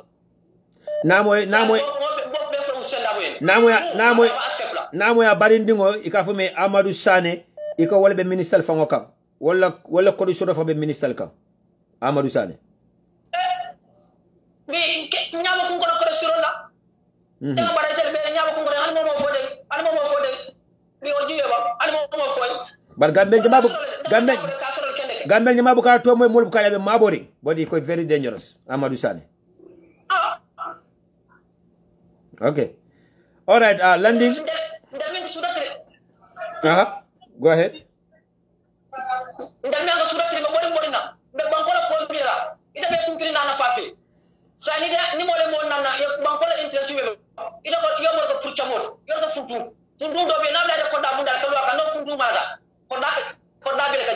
Okay, but Landing, na final question, na kacha kumfa auto, molien text dumale, iko inatale, ye welcome fully, yalon ko tonya multimeti, ise nyin dankene ya ndi nyina banko, inatale ka stay, iko wonjay mane kuwa wotekela, inatale ka stay.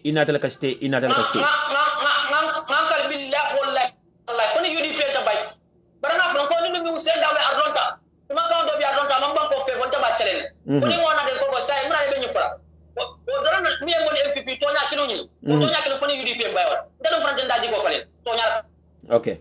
And in France, aso nyina ko mbe Daniela wala mbe Daniela wala na wala experience UDP kono and mbe fana yamara wala jan dunya bebe moyka kafo waratale kafo mo chale kana kafo mo kilimo daji kota ye kafo sankala kana mo kilimo daji kota na da niela mo na party leader la yena party leader la ko jibe na executive member sol yo wala moy wala yela ko jibe na nyaton ko dolbe je yela moy wala yella ko jibe wallahi ite bola UDP because woli harma dingo bele bunya e man jutu mola e man mola dando ajibe e man mola londa bali ajibe bale be individual sol jelale men yalon ko be ko la dumale e be UDP dingo do jele men yalon ko wol se kele ila interest ka e be UDP dingo do jele men yalon ko aterima membe NPP fa se kele wala ko ga so e se haklo to wodo ninte sana jaaju fongole ko le nenen for example ne attack na kumo fo man die kana UDP kele sana jaaju lo ko ka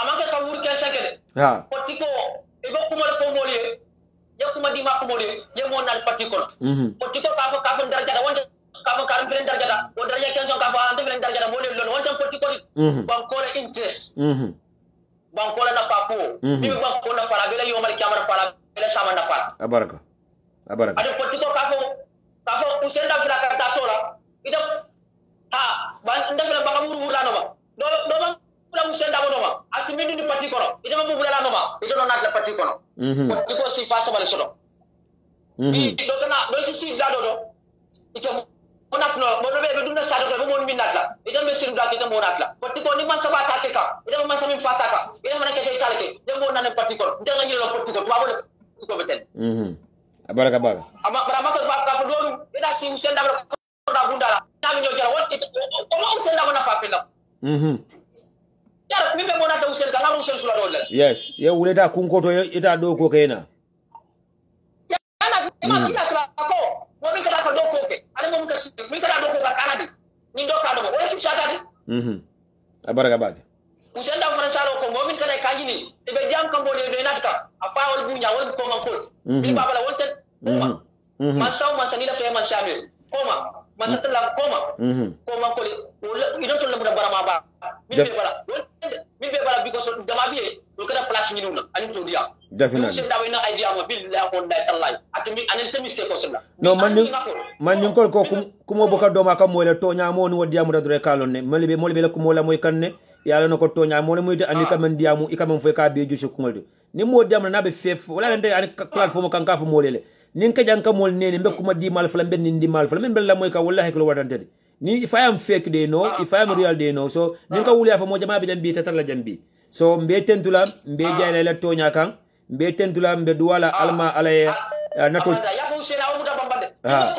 ya alman alay natol timmandi ya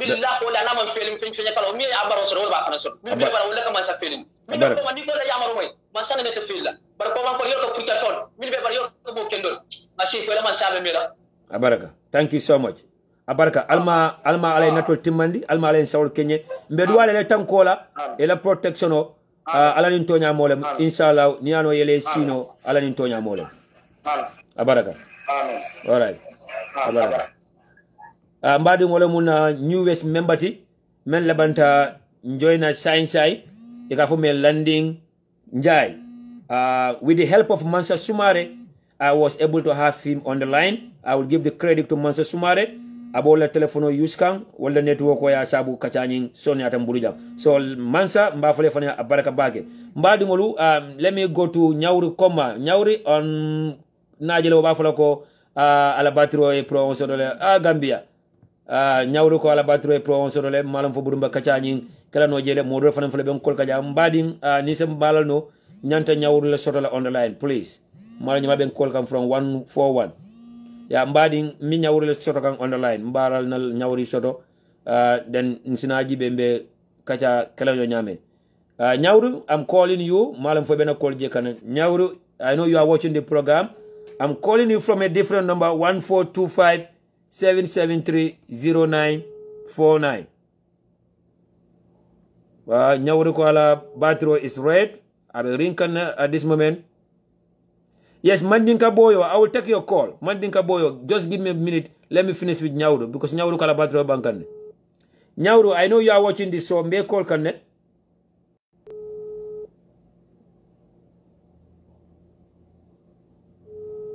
Budu nala battery mamfa.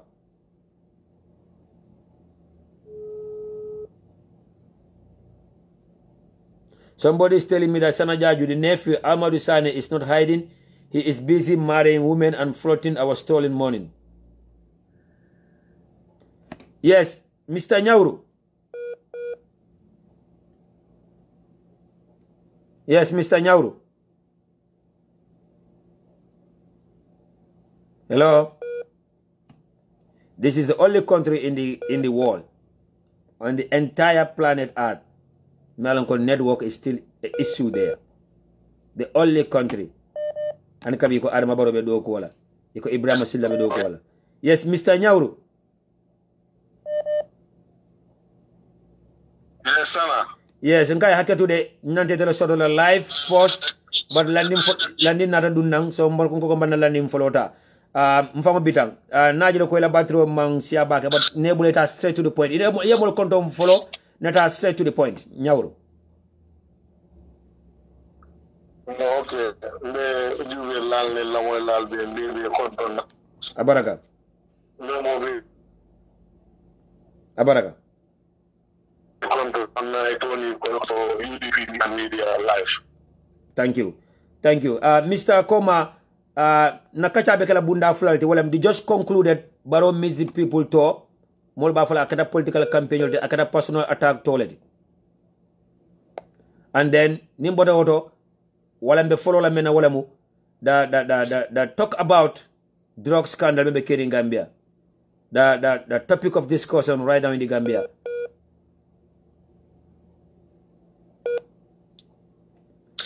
Nyauru ñu wado kono ye drogue muta na poroto drogue me alon ko a container bila jita je e mam pare ay yela nu nata understanding so ko baro fangla mole tata dum poroto men kata saka jada na boñol di e mam pare no container yele je na information so ko alkal konte tata nun tokile pour ka ñin transaction ñun ko topoto ñun drogue be bolano ñame Gambia eta Europe eta wa fije nata conclusion men je wala ñinto ko Adama Barrow Fawo is involved in this drug scandal.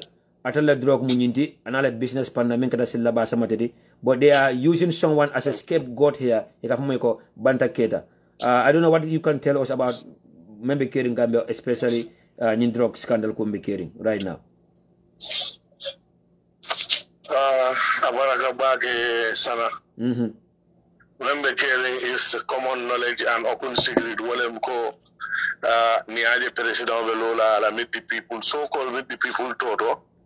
Abellahi do di la Gambia la kabe Gambia kala Dubai ti yalon kanyum moy president wala wato wati ala la World Bank be banko kala Dubai ti bukata tamalin kula menne silo kata bare fogin ku tilin balol ni ku nyewondi wal ni ku nori wolo sa Gambia keta liability le dunia ko keta drop hop le akata arms hoblet so ni o kata crime syndicate sol nin katelol be ke nyatali o bankol ni o kata development le ke ko di bankola because ila yirwa partner melbe dunia fanna be la wol nganta kam ke Gambia e wol to nat la banko kam melo ko amu drug hoblet o drugs transit center le mat adun nene maaje dulado dunia kono drug of such quantity, it will come for 2 tons, but coming Interpol now, the ideal code is 3 tons.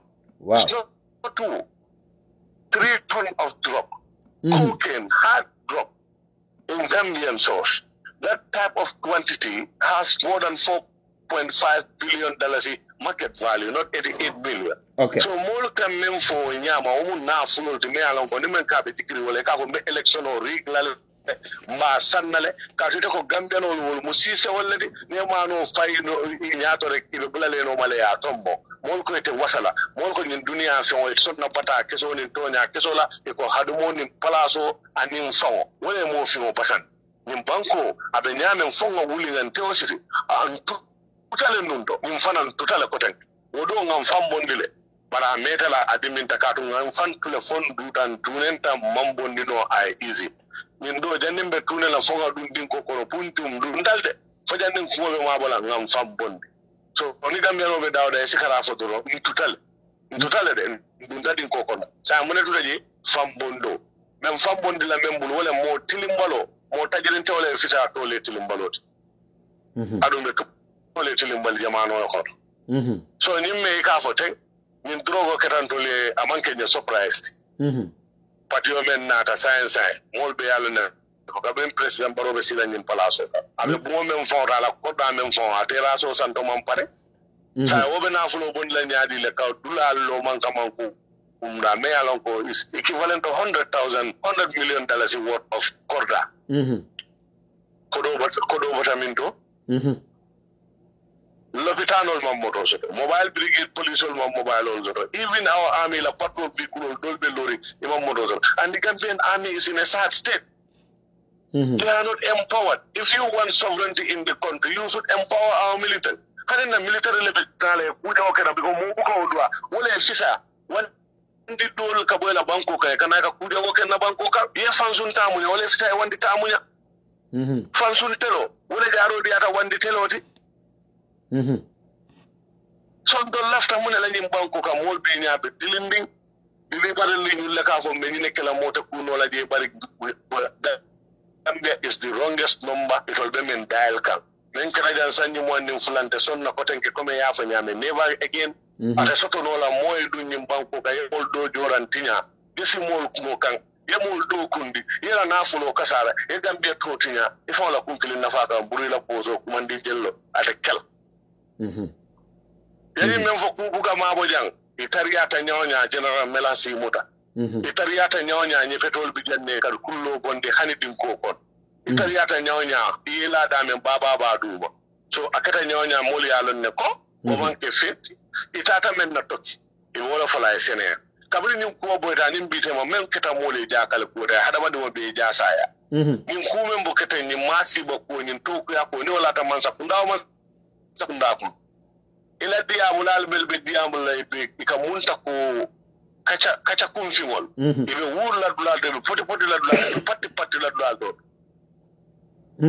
if a wulla diamu ni ko la bambali no it's only the spokesperson of the drug law enforcement agency no comment la ni la do kulalu Gambia sojaro police olu ibe do kula e katilim bali andin ku newunde wol muta banni amuta mel den takta kinso bill from that to lead it to prosecution and two lawyer process yetama wala bukake wala dum kumayat tonya tiol la tonya dila e fani aka fo mol la fani adila tapale mol yo la bari tapale teria ne ya dati ni ku kara hanata e dati den safo abeje sam kata temel ka tirol mol yo la ne wol international scammers sila ba sama ta mu 419 alti do ku tabul scamalem 419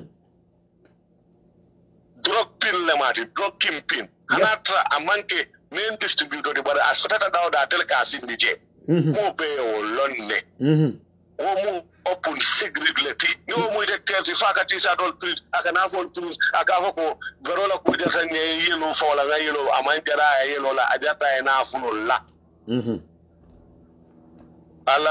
ala bakiti ole te kan jam fa manke manta durado UDP hako useno da bo hako gambe de wol hako wala be bo kambaro man sakunda makka yaay banko kan ka kumol fo mole membe mol ni otorala o manke siloti mo espegate bulu ko ko lindo dunia kono ala le ka ke man ke kuje wote ku kende o ke da wara aka sababu nem fennela wala na ako ali sali ngal dundin na arjanno kono nal man sontela kumola alkalte salla alkalte ku kendo wol barala nganna jahannamo dadawo wona mo o sifalle sayte hadama dum men ala yeso kula ayeso man sayala aseso fisamante ala me yillama meli o site mo wol tentu yeje bari dana do wol leke jele sawti yo wol leke mol tiyeni adum menna ide la ka fo mol ka si wala kibal wala alfal aka atul kal kawol leke des al sita bandu jang al man kuma fono mole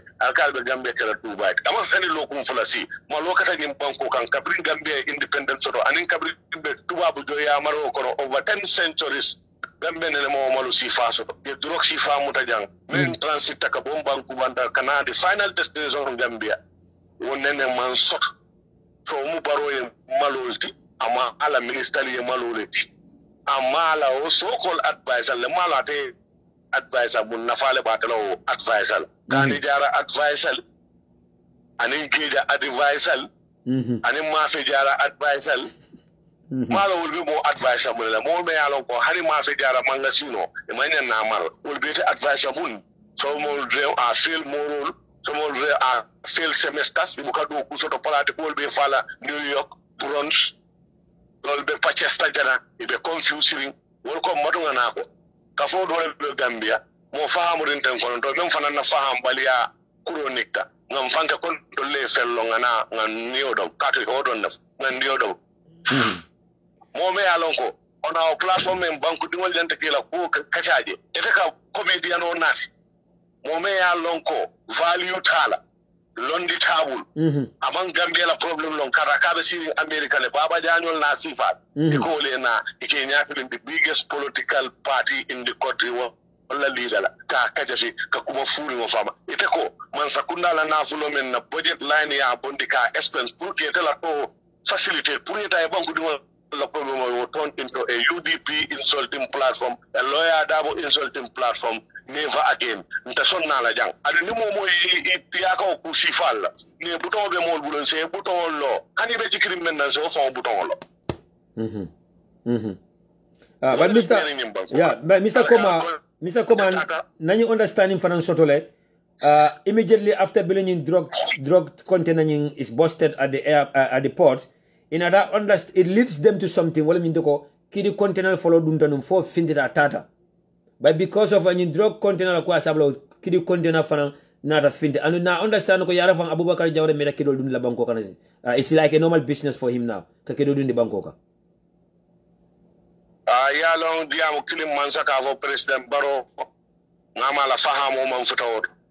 Na close associates of the president to nga bad history le soto wala jabu kanyen na ko fo ngo ye lansi do di men na iko ya ditela secretary ko don man ba kala mako ite nyanta ka hunting gol lena ite semi automatic rifle nati ni mbako ka kese mambo jabato kuba man foji under the carpet man sakunda tir kan sabe ti sa tol prin kan NPPA libani sol tarik musa nyol la container jak this is not the first time cocaine nada ja mutata his sister ya full hansa en cocaine nimbelare loi me yanta memfola semanka ko under the carpet among me that Tariq Musa gave some people to borrow and COVID-19 so that means that you will allow drug kingpins to come here to peddle drugs and make it a transit center expecting that it be a patronage to la ka kodo ditela la political kamandi Gambia wafi at the expense of the poor people, pulite fa la kunkili nafa. When you're self-serving, selfish, self-centering, mansa kunda na nyato onko, ntol nene maso to nyimbanko ka. Adum, o mansa kunda sifa manla si wala o mansa kunda sifa na nyato onko, ite wutu la ko nyambo mandin kolka memfo. Kati ni nyambo menta na kabaranta na asulol fay banko kono. Ni koy ba wutu la kakatile balense wutu ko pikalo, ni landi jana na continue na do kola. Baro must go. That is the hashtag.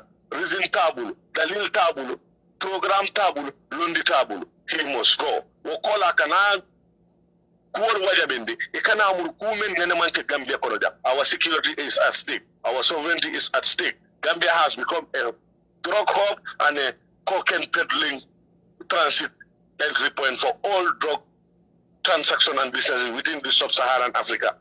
So what is pathetic? Gambia ya lo men na democracy, na Gambia lo men na kabetea. So ite ama new futata dum banko kan. Gambia no bebe lazy la takela do ko la de drug dealer esia. No boje more be drug wala ita kata Moroccan has is marijuana.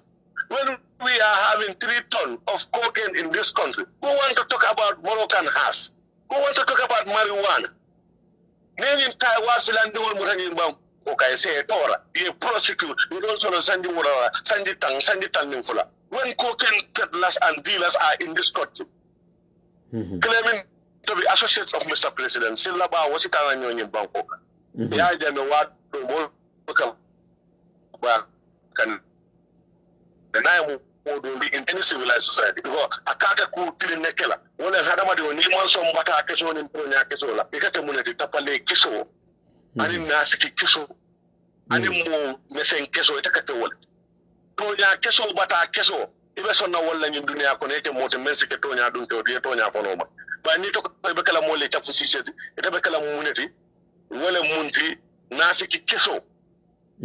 Ani tafale keso, ita kunnan to lani Gambian society and don't go.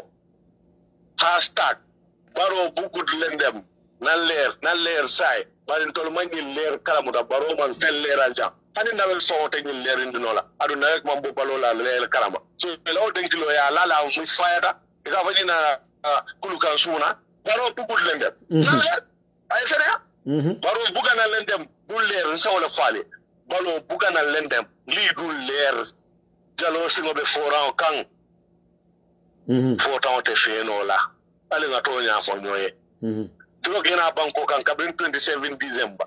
We are going to witness today, 15th January. No single press statement from the office of the president or the ministry responsible for that. More investigation. You can investigate. When you have advisor talk to, ala boarding ticket number be more good. Tata ben that talking alia alone. I then clear kabla na renjanga be lateral airport. Million flat taraje pour ka so alkana yele. Container ni pass no abetala min to anenda kata ko dal men do jende fital mel tamu ko dati man say alon anala ni commanding dila anala ni advisor kala mol barandi ya mol tunin diamola gambe no say ale diam ko sotal journalist men be gambia ni media platform wol diam ko fele ale man san noma ali ya investigate Donald Trump kabra data la kalan tayra journalist wol mo nek all media houses in America are all exposed. Because of that now, 90% of the social media platform has cut Trump away. They've dumped him. 75% of the businesses and the banks that he has business with have dumped him. What is stopping from Gambian media houses to make sure you amplify Gambian it is their civic duty. It is their constitutional right to inform something new somewhere that somebody else doesn't want other people to be informed about is called news. It should be interesting, captivating, and it should be new. And you should be prepared to know that somebody somewhere elsewhere with power doesn't want that information to reach out to the ordinary people. That is news. Not always from source or according to. No, you do investigative journalism. You do fact finding. When you open doors and you want to have answers, they don't want to give it to you. You build from there. What will let us offer? Kisi rock, Niman Kibadi, Lenin Karok, Molbetering, remember Bankoka, Balafa water, and Yamuta, Akata Kultimelonko, Gambia, I now Wali Banko in the world. I now Wali Banko, the Kulmoko Mealonko Gibitar, and the Fonyo and Fade out and Katao Mafall. Huh? Baro Bugud Lendem, Naler, Baro Morgan Abuga Lendem, Dara do feel there. Setali leru tura bunja ka nyo fi leru bisa mi du leru dara do fagi. Yeah. So Mr. Koma, yeah, according to an inside source from the NPP camp, afanga yin tanina konyogo nyinebe keri balkuta bolaje because they are threatening some officials many ala go lebe diam kanyun kola wala lebe investigation okeka, especially the drug squad members all dolbeje. Also fanang no single word from the IGP's office. The Inspector General of Police is mute on this case. Malamunemela take on that, Mr. Koma. They will be mute. All the contract will expire. They are expecting to have contracts renewed. They will be mute. They The National Security Advisor contract expired, he will be mute. Or it contract or extend. This is the problem. They are all on contracts. Their contracts should be renewed. If you just open your mouth, you will be fired. This is the newfound Gambia that we voted for. No, it's the old Gambia that was just labored into this newfound Gambia of ours. There is no new Gambia. Old wines in new bottles, and it's becoming worse. Because what one didn't have a carry more sense of a couple of men, but I until him at a carry co. But the more be battering Katambi Kulun, some books of blood baby tetering, more than the local delay the banco now full of big piece of was he came on in Banco and send him one in full of cola. Honey told Texon and come bankers are willing and bomb fat at a walker. So this is the real and the hard fact. Simple ABC. In a contract, maybe declaring code, wala nete to ite to wala na ni molbel over it.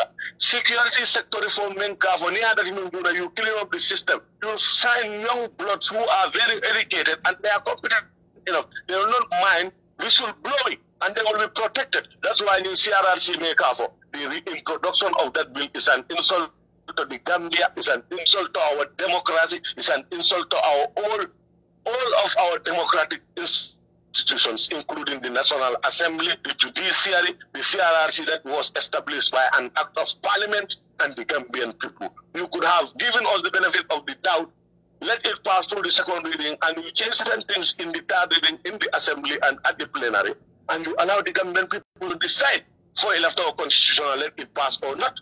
But you kill it before it was born. You kill it before the baby was ushered in the world. Now you want to come and impregnate your wife so that you have a child within 6 months when the tenure for pregnancy at a normal time is 9 months. How can you come and have a kid within 6 months?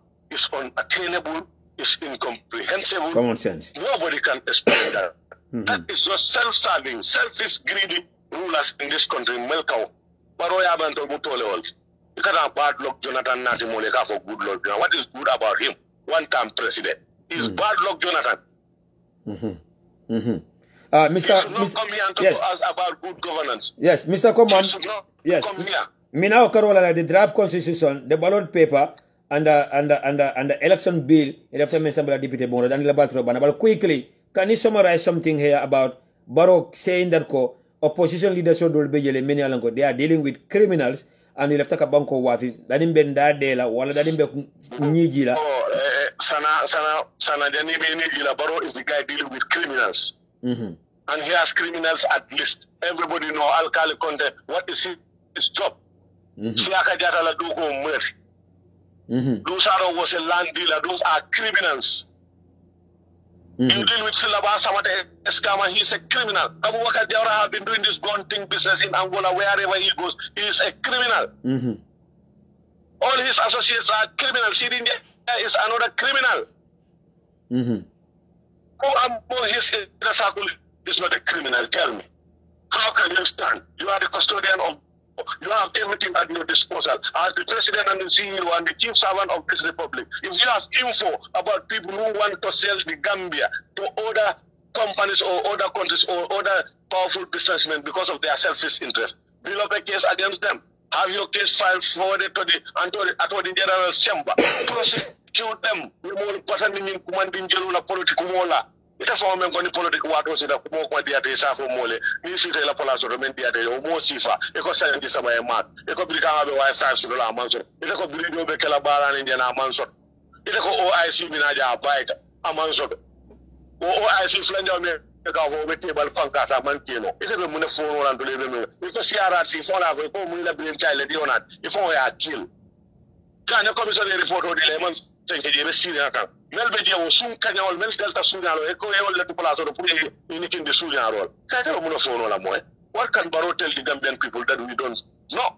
He can tell us nothing that we don't know. Open secret. At any Melbedia, when the Doko military, I in Kaba, at allow advisor, the Muninu Dokuno.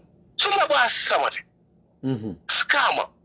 Drug dealer. Come become your best friend, faculty, Ilako, I allotted Alakoja Tekodo. In Kodogal between Walla, Pralkani election win. I'm sorry, Mr. President.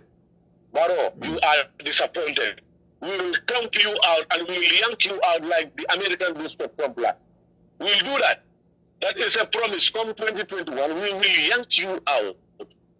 We will just count you out like the Americans did to Donald Trump. You will be yanked out. Allah for President for General Mela. Now we are the yes, Mr. Komal. Yes. Yes. At another platform, Ala cheats looking Latin, Alabang assistant to the deputy Babu, Dintabu, Bamatabu, Kumfaya Kunlemata, men Takakela, Akawoleke. Just sit a party leader, be accused of accusation on Alaco, local the time in Kito, they are Senator Bim, Mobile and the Silaba ment. Where is Silaba? We can be a motor for the Silaba and Simon Bukaji, Academy. I'm there in top. Where is Silaba? Just few days ago, Silaba is everywhere, restaurant to corner to Abediamula, but he's in hiding these days. He's in hiding, nobody's seeing him. Let him come out. Let him walk freely in the streets of Banjul. Let them see him. Yeah. So that people like Silaba, some of them should not be trusted. They should not even come to the corridors of power, close to it. Second, the inner circle of the presidency. That is insult to our struggle. It is an insult to our democracy. It is an insult to our intelligence. And you cannot make us believe that all these that are coming to borrow of goodwill. No, yeah. They are investments that are done to be repaid in the future by having schemes like this. Yeah, and also my NIA officially are for the top NIA officially are for the call. There is no way that this amount of debt, 3 tons, can be processed to go to any country and have transit over European countries without top government officials being involved. Yeah. That's a hard fact. It's from an intel officer. Yeah. If they dispute that, let them go and clear it out of people. Yeah, when you near school Kafumoma, a compound, to be clear, and that aura of doubt can create. When that aura of doubt creates a clear, it always builds up. Now built and now explode. Aka confusion and chaos. Janimba futala o level. Nika mola badi to bari kyol muta de ka family in drug like for marijuana kenzo. Me along in other countries, some of it at certain grams is legalized. It have medicinal value. Ika mo bula cocaine tonol kanajang. Ibani so law container follow me narja muneketa prosecution under the carpet. The chief culprits are donors to COVID-19 and the Barrow project. Tariq Musa and his friends. They are adversely mentioned in the Janneh Commission. Chief protocol officer. Now they are doing politics for him. Musa chief politician, chief minister. You name Tangara. Nundo Ekavaleko. Eko Kanilai Cabal is running Gambia. Now is the Banjul Cabal running our government. 8 ministers from Banjul. For Banjul don't let the world current. In Gambia, be control Labadibun in Najara, and Nanyani, or Manya. Minister Bebota Minister say. Because those are the ones who are willing to be the criminal ministers for him. They are the ones who are ready to do the dirty. Yes, this is the because this is the criminal gang, yeah. The criminal ministers with the criminal minds, and they have that mindset from inception. Alinga kata nyule mam faham imam kune imam man sakunda taman ni nyalo alinge ni mol dundi nyola mel karanta e faham de man sakunda taman ni nyalo ngi jam fandala no biya dundi de nga pro mo nga fa fan sum patiolo pour na lo nundo sunya la kili mol ko le banko ka wala ya jamme sunya ro la impact aka limit banko ka ne ban sa ni mo be musuwot. Yeah, because president la kata mo be ba chikala minister ba chikala permanent secretary ba chikala director ba chikala. Because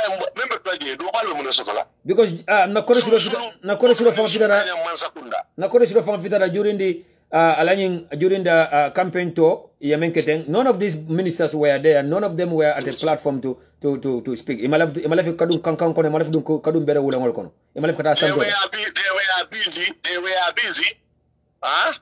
Taking out plans to make sure how to rob the Gambian people. That's what they were busy sitting here doing. These other fools were busy shouting, insulting people. That is the truth. Well, I'm telling the Mr. Sana, let me warn. I'm telling them, let me warn that Minister of Local Government for, I don't know, Musa Trump. I ain't told them, especially Lohilo, Lord Mayor of Banjul, Lord Mayoress, Ayapula. The Banjul note that the minister should kill her, the minister should kill himself. Banjul as the seat of the presidency, the seat of parliament, the seat of all government agencies. You don't know the government la failure. When you go to Nairobi, you go to other capitals in this sub-Saharan Africa, Mauritius, other places, Dunia, Mol, Kataji. And what is more disheartening, Musa Drame Buka for Bole Ko, and Yantaka London Ko, it all government la subvention for Yantakadi local council, Yantakadi local council. Yantakadi local council la development projects they are not giving it thought. Yeah. $30 million for the $1,000. You know, yeah, the 25%. Yeah, the 25% subvention. Yes, they are not giving them that. The minister Maluka offer. Rohi Malik Lobe project will men dundi kabanju ganabe musola empowerment kono nyame. Ite mo apprehendo, imo congratulate no ya praise mukan. Kana kumanati me alo ko be tinyaro kala because ite see obe o menke ka UDP be gain sotok ka wodo. So ite lafta ka transfer governor and in the other structures mele alo ko NPP la nim kumanindela si kuntum pantano ye yo credit ka. So ka o mali kuman you can't threaten. It's a no-go area. UDP, you can't threaten us. We're not going anywhere. Hey, getting one tell kulu fan menta. Maka wabuka shila la for drama in Baro Mansakunda Minister. No more in this court. More intimidate. You cannot harass anybody. You cannot micromanage anybody. You cannot put us where we don't want to go. Rohi Maliklo is here to stay. Can't threaten legal action. You cannot do nothing.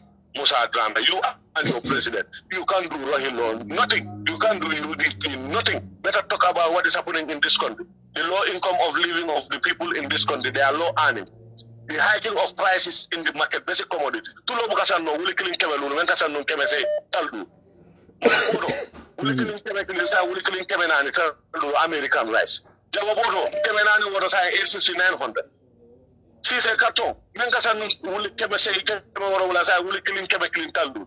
What the heck is happening in this country? Once I could not have a tree water. You're not bringing any productivity in this country. You're not creating any job opportunity. Sanjin Nani fell to see that none of these sister forces has recruited any member in the employment field. So what we do every day, more than like a in Bangkok. But has serious issues. More than she love it for medicine, blood bags of a budget. The health minister is going around telling us that the health system is more robust than that of the IJM. Hell no. Yeah. Open so your father Rohi Loma, Rohi Malik no Serical, or Mujaran quality, Akiba Mujaran quality, until Monkey duty. Manlas Mabani Molman to young Gaffel and Kessa Wulank, Peter Kunola, and Dolson Namo and Dolgulagimokon. The Satan told my UDP Tambitola 22 years minimum to General Morton to Yangal Nola. Let them tell that to Mr. Minister Drame. Our local government department is the most messy department in this country. Let him go and put his house in order before talking about other people. Yeah. You cannot put him in order because you don't even put him where he is. He is an elected official. You can do nothing. She is not appointed by you or your president.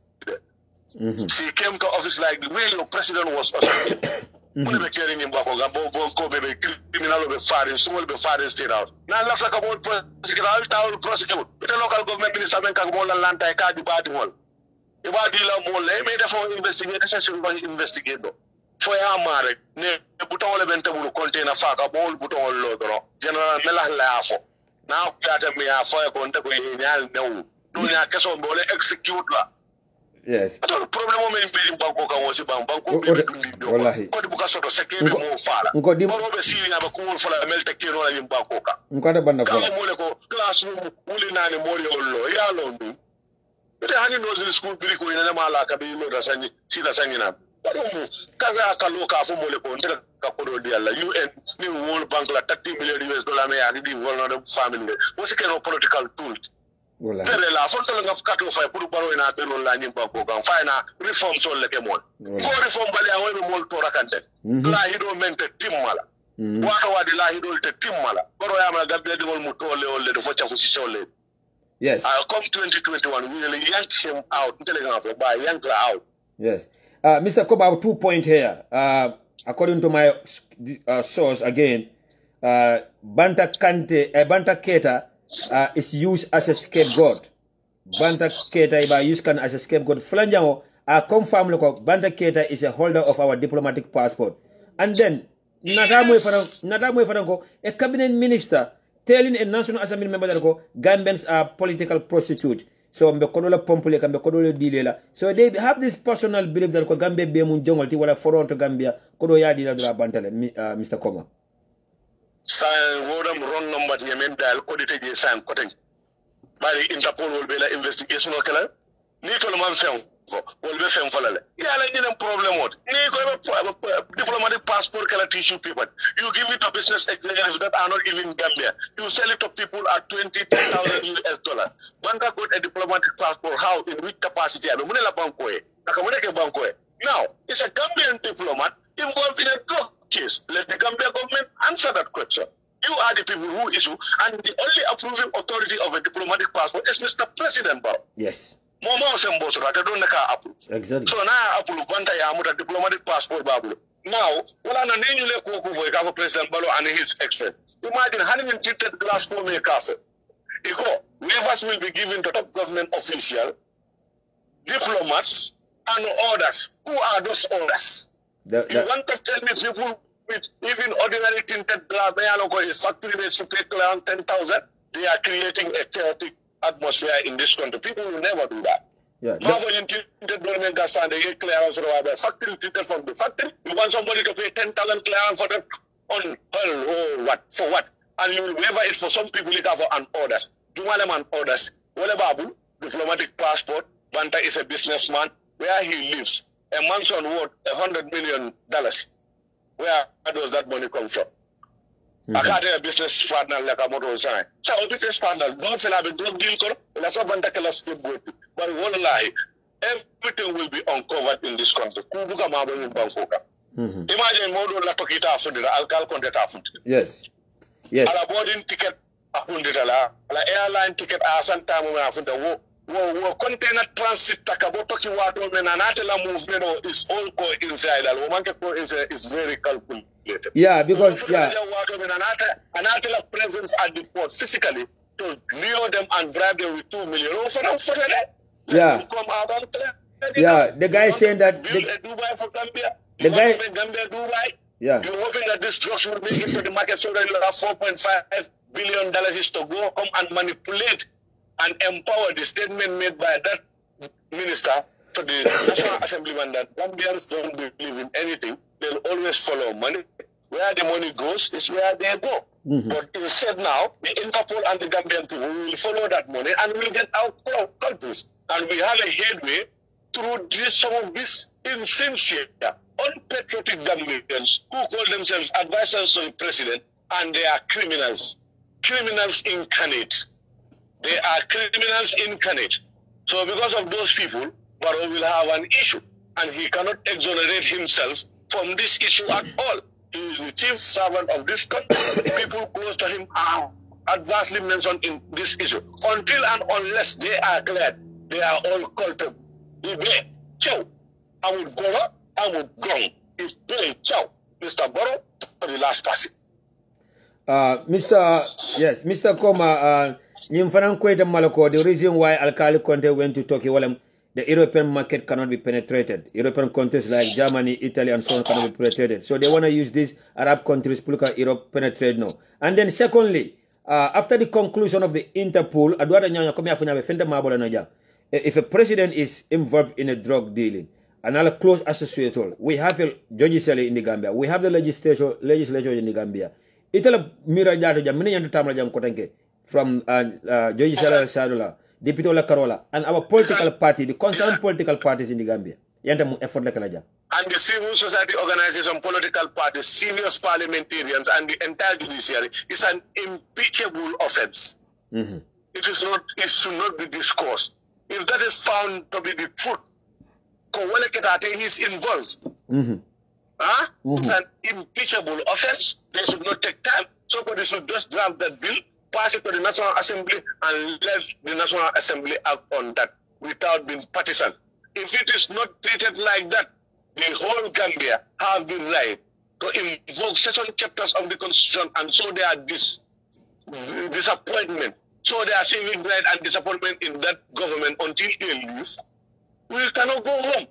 This is simple fact. It is not inciting anything. We are saying if that happens, that's what is expected of every good president. And if that happens, the president should not even allow them to prosecute or make an impeachment process against him. He should just honorably resign and do the honorable thing and save the Gambia that disgrace. So we are expecting to have a swift and a very robust report concerning these drugs. They are our concern. Yeah. If they are not involved, fine. But every finger is pointing at them. That's why the Abu Mukido, the Nika Kumadul, Vandi Kudul ko Bumb, the Buki Fambondino J. So what are they carrying? If the Amata Battle, the Baromoka the Ambattle, the Baromola the Amos Battle, like a new pocket, a baby day in Kudu Telo, Mokadiam. So to make it for that yellow codec. For a Jomoli Taliban, if a chicken Colombian Pucanella Campano, Fonara, what is it? If a chicken Selabama Nara, cool. Niaju be silaba astronomy kala logo yaju be logo membe o botol bala mafo be mukini but they are similar and we are making that connection logo membe o botol bala yaju ba tala blata e la logo membe bala je you look at it they are very similar. What is happening in this country, what similarities are all coincident. Silaba not been seen in this country is a coincidence. Silaba been claimed to be drug dealer scammer. Is that coincidence? That is hard fact. Kananyo bara nin banko kan kananyo tora do lati na do buga sido. If theater melman sino lo fana play. If theater data can be also they don't have access to medicine or medical care. It's a young fale. Nilo pitano man ambulance or so police or motor so mo furin tension. Meli along ko manyu motor ke sentina manke yo mo yoro narawti. Ya ma ke sentina ke kembusan dawti. Anin kata ku kalanta on la sate kono ni lafta wala kata e mudo se fo bar mudo me yalon ko anonymous no mo mala soslo ala la World Bank wala baro fanambul sanni mo wali flambe World Bank membul hansan do World Bank la ay wali way ngana ñoo fani banko ka way yalla mu ne ben gambe no la problème comme yemem ko na hypocrisie le sembo ka wara il faut ka kuje ne yalo ko ene ndaka diam la ni ku do le kata ja ite wo political party la leader ni politique wado cité bo folal ite mo Gambia la présidence ya me na dum mo la fa loi be bulo ko ni ya fe même le banko tinyale ite ke file la attorney general tembay ke file le wo yo sambay ne da sala bada way te be lo ri ke mo sa no fa ite da be tilindi mo la ni kuma ne sifa kana ke la banko ka lo kum fere man biamula fa sa mo ne ke ta ami bojan ci sola ni Mrs. Vice President represent the helma mo ne ke te la Justice Minister mo ne ke ta Interior Minister mo ne ke ta what is happening? Nkanyina la fankona Interior Minister soro. Nkanyina la fankona nkanyina la kona Interior Minister soro. Nkanyina wala. Interior Minister. Para sa diamula. They are advanced mentioned at the KRRC jang. So ni ko be diamula. Mr. Prosperous kantaela kamfe kamari ni Prosperous kamfate kama maybe abeba la do ko wala. So after call a message to Imantra Bonoma. They are wishing everybody to work under that atmosphere of not fearing to do what is just. So I take a more bondi because they are UDP. You come all talk because they are UDP. They are opposition. They bondi la palace. They come all change. Imagine replacing the Solicitor General who has served that department for 17 years. He might bondi not just visit them at the list table. It's a more phone or more. You cannot bring anybody as experienced as General Mariam. It's a searing. We are looking at it and from another and telling us, but we fata at the main taken. For seeking never in Bangkok. I tell you, like killing the Jackamel bonding in Bangkok. Let's be realistic. Me, I'm not tribalist, but I take a poor man, more killing one left. I think a come fully one member soldier. Kavoko UDP never get UDP Kabula Dumala, Dumala Kajafi. Tell me one audio in a platform that is there. Seen by the party leader and any senior executive of UDP, me wulta, you kuma jawo for you masaku na masako nende sako kajafe. And then a monkey. It only like okay, what killing the full at somebody repeatedly, kubuka boje, for a lesbian or bisexual, forget all, many along ko na fatela jimbanko, and they have no capacity, whatever. man sa kunda ko do bondi pour que président wala ya yo même facilité e ga wol ndi pour ay biam pour que mo nek o mo kulati me alon ko ay nyemuta o mo kulati me alon ko mo ndim ko le o kulati me alon ko mo hakkil mata kala o mo kulati me alon ko alfani nyato ko daji katati so ni lem ko me alon ko Gambia is a banana republic now. Yeah. Yes, sorry to say this, it's a banana republic. Yeah. Yeah, but Mr. The president police they are treated like all of the untouchables. Come here, I'll come for president Balindo be ala sato kono kuma mendiata kafo, motor mendiata kawle body. Kono suddenly is coming left, right, and center. The source not known. Ila all in banko kan jende bal nindo. Ndo tulo mba burukala ni banko kan mba banda le sel. Ate soto no la koten ke ni banko ka. Mo ina je mo do to antia ye mo nene mo do kundi ita kumpilin na fa never again. Banke se wulenken person na altana song don fanal ta song. Yes, Mr. Komadani be mutala bake nyanta tala na honorable member fana yale for the National Assembly member for Sandu. But quickly mbele bulala ila kachala mo kala menti ani be da men summarize wala number 1 we are informed that ko ñini quand même fo wala mu ñim fana kute fintila je gambeno na e men chocho na badala but they are trying their efforts pour ka investigation o ñinta ka throw under the boss malam fobe control sodal over the Interpol. Secondly fana President Barrow showing solidarity with the SIS director after his appearance at the TRRC. Mojama tara TRRC, mojama diamutaje. Why all of a sudden atata solidarity show with Usman Sow, where sabu mule jikla test ko TRRC fana bekala ko jane commission kada nyame. And then wala je abekala ko jane ko sem because men keta wala ni constitution me ya fight thing. Wala ni taka sembu di la bani 1997 constitution loi message jamal le soto mele alon ko ibe wala do ko ko le yandike bulle. Adon ka also solidarity o wata na faham bali al jadi mol men kata ka solidarity because si se me ji yere kum to se me ba ko no nyaata ke no la bambot ko boy ku mane o ke je yita de ya ko ka fa ba ka sa dikemel di mol bulo be sile male ko man ku no president paro man ku no oto inspector general man ku no oto SAS director of man ku no oto commander in chief national army chief of defense staff man ku no oto Gambia di wol la janto menti mo mo timbale ko ke jang comme fan mara sande men fo be lola ni keren dalale ka jeso keren kolo kono fekere way pulina na fundi da dindi wol sa lipa ya lipa fa suma ya ngamuta na kana kuntu na ke supti na to ngoje mboje dim banko kanjen adu ko franje ka ben fo maybe to la investigation do kude bola bayri ndal tawala le on na di kappe bari Interpol njikita ko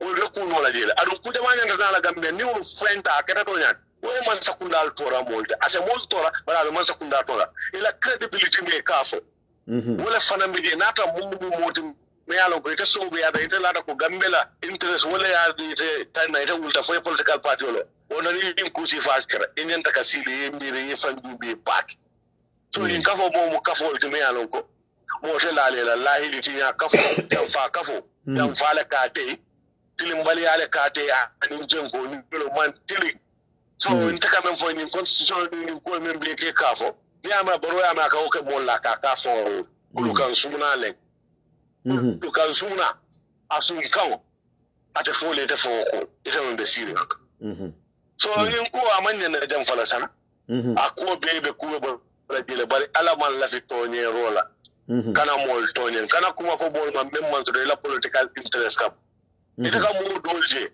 ni malo ala yol da nyame kaka wala do mol wol be nyame ala ya ite mawlo niu kaka kiche te di wol dol te male kara fat ayno abakatal wala be kene na nyim banko ga wala diam mo be siari nyawnya wala de tu kadia nim ko le diam ko nim ko le toto ko nim ko le ko de mo ala ko ile ko mek menna bale kanim fanan ke dalil la kamma e de nim ko kelale pour ya mina e Gambia non la attention o bondile la nim kapale ya kudol to le pour kan na election process be frustrate ka foreigner dundino na banko kam pour ke register ka grace period ya telefone na ka pareta yana haluolo but never again in this country tariata nyonya imam melasi ikeje nyonya tariata nyonya katisan to alburahale tariati iketa nyonya ikmantoro wata nyonya tia gasole mantoro wate ite muru muru ta nyonya imam fojosi son ko hana dun talara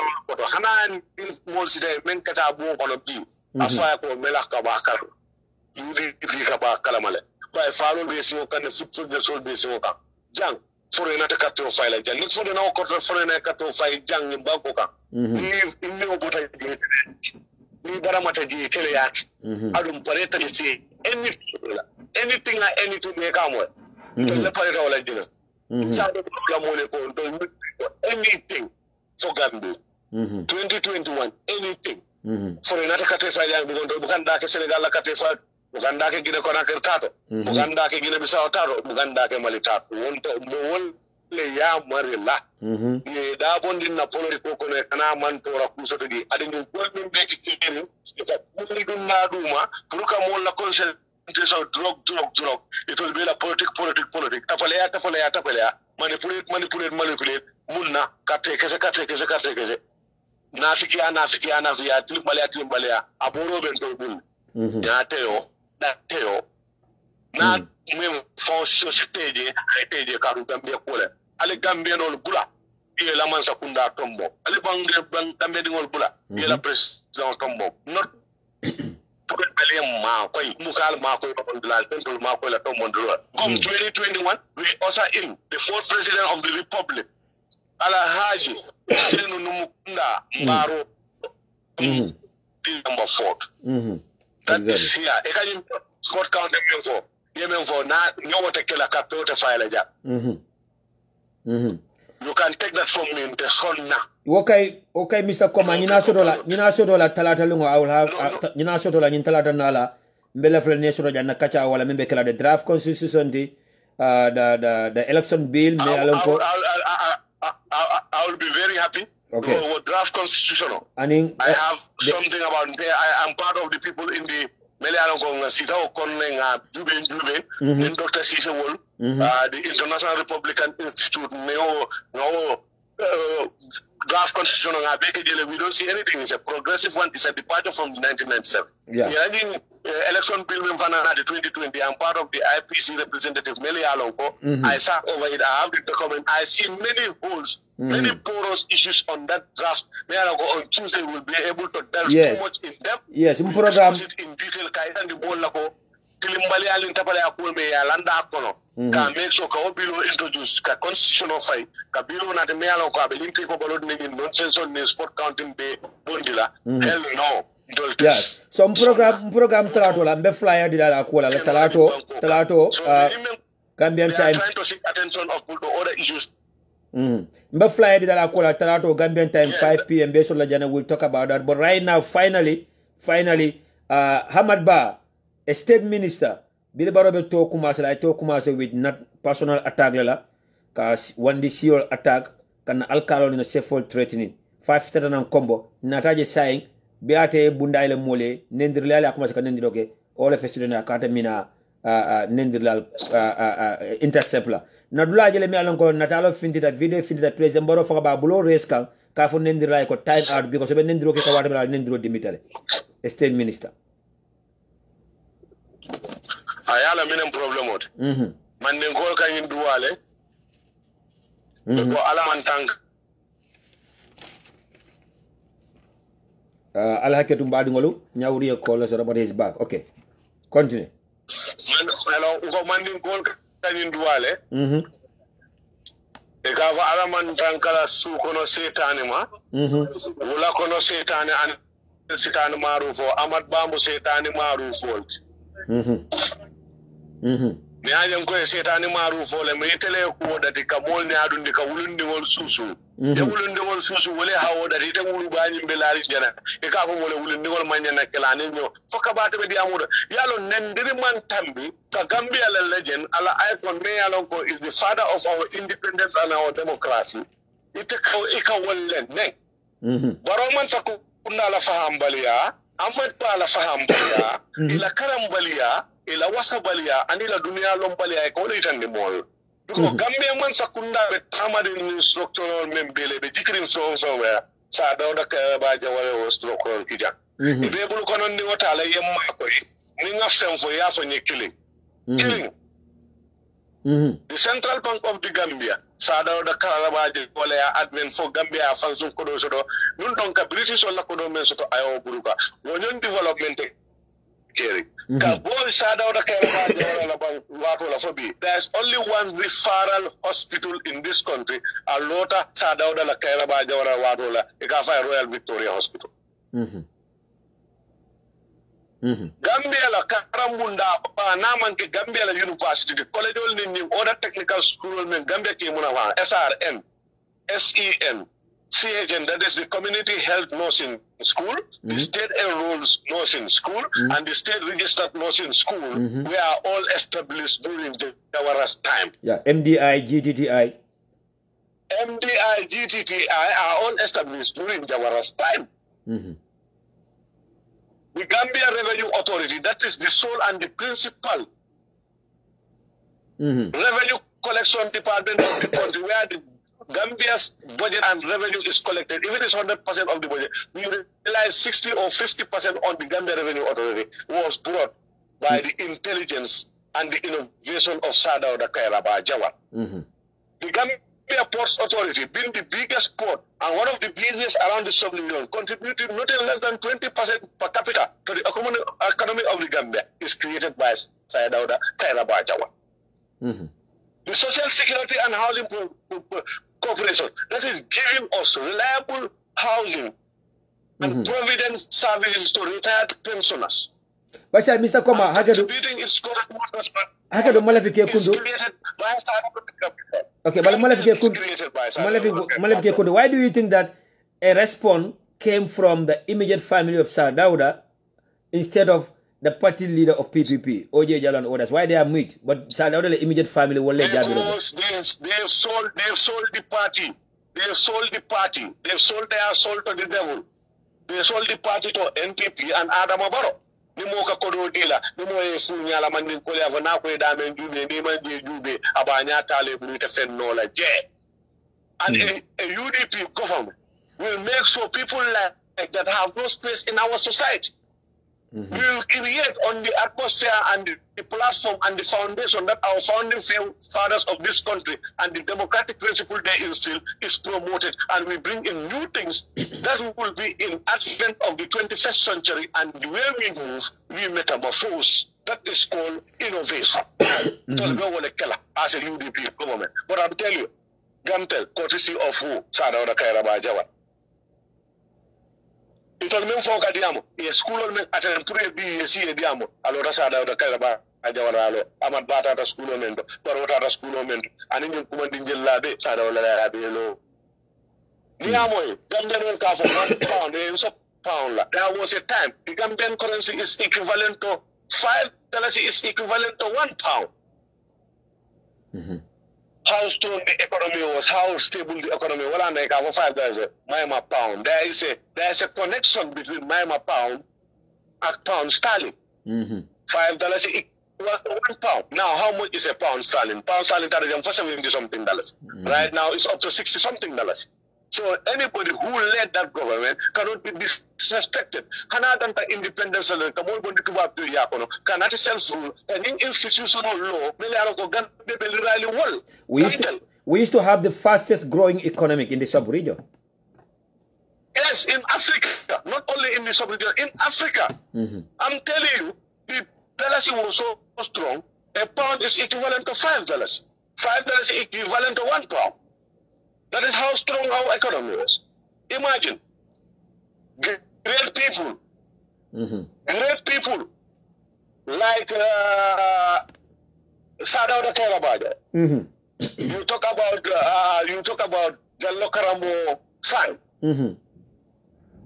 All those people, they serve with the British. They did their bit to make sure this Gambia has this system.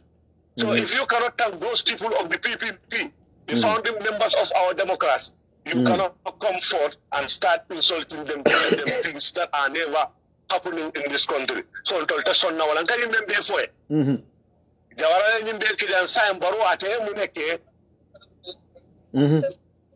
Ani fen. Man sakunda mole to le bune ke ngani membe fo man moyde. Na men ke fankum de. Moyle nga fo ko de. Fank ne moyle fankum national poverty program. Kabrin Jawara Bijang, we have the most vibrant public transport system called the GPTC. Mr. Koma mbe munu la kuma klinkan je tele ya fo jang ifolo le ya fo. Andung alhamdulillah mobe Canada senkan wala kanjang. I remember at a political platform, there is nothing like national development program, but personal development program. Yes. Because if you are bent on national development, you should have a robust, a dynamic, a very all-inclusive package and policies that will promote national development, regardless of tribe, religious affiliation, or political affiliation. That is called development. It is all-inclusive. But when you want to base your development on, come and vote for me, I'm the right party, these are the bad guys, and you don't even have a robust policy that you can even, policies have their cycles. Policy making, what are the objectives, the project cycle or the policy cycle, the implementation, the evaluation and the monitoring period, and the phasing out. But we must strategy so they must soto. Kafo na malundi tiso ta katara mo lebulu mo keresu bandi wolo anin tole wolo anin mo no manfam e bon ko dum be tole wol bula anin kawyol ay na wali ko le wot ni wonte ni mo faham day te sa do de bulala ngi structural ni componential be bivo sa do le wonya ati ni banko kan ite man fenati ni banko kan no sen ko de statistics sa do la yele action aid sa do le anati jala time Commonwealth Secretariat sa do la yele OMVG sa dawda la yere OPEC sa dawda Gambia taro ECOWAS sa dawda Gambia do Commonwealth sa dawda Gambia do United Nations sa dawda Gambia kafo FAO sa dawda Gambia kafo WHO sa dawda baro lala fides baro toju seli baro han manka kunda tojus tan manka kunda defu for nothing afa ko ndeko defu fi anything baro okay tata ko sa marché auto ta susu na jin kota ya fa Mr. President in toto falasan ate yas. So wala saba akalan dawolo tilikilmo kono $152,000. $150,000 here is the 2 cows and the chicken beefs and the chicken wings and the chicken breasts. If you are busy eating, you are covered by too much fat. Before the time you should spend thinking, you are sleeping. So how can the country develop when the servant is always sleeping, snoring? And even the first lady can attest to that. Yes, Papa, but you know how much Papa jump for a hand. And I think Abu was Nakala Modem. I tell you, my wife of the Deborah Moko, I found my face at Casino Land in Jumbuane and in Corondo. So Bango Bitaniat. The first lady will have so size. And the kid of the President Sinola, Consusula, Yanga for Conga Dial, Nabango Dial, I have been Susu. That's not what I'm Bumb to Casaway. Okay. Yes. So, Mr. Koma, I love to do like Senyani because Gambia no.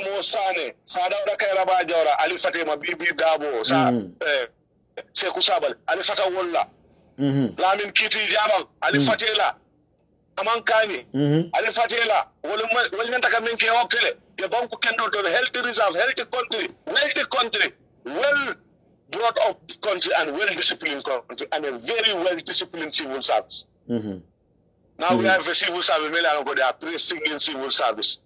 They are bootlicking civil service, bootlicking ministers. They are dogo-dogo ministers, dogo-dogo directors, fake dogo-dogo doctors. They will even see the truth, they will not say the truth because they fear one man who is not even aware.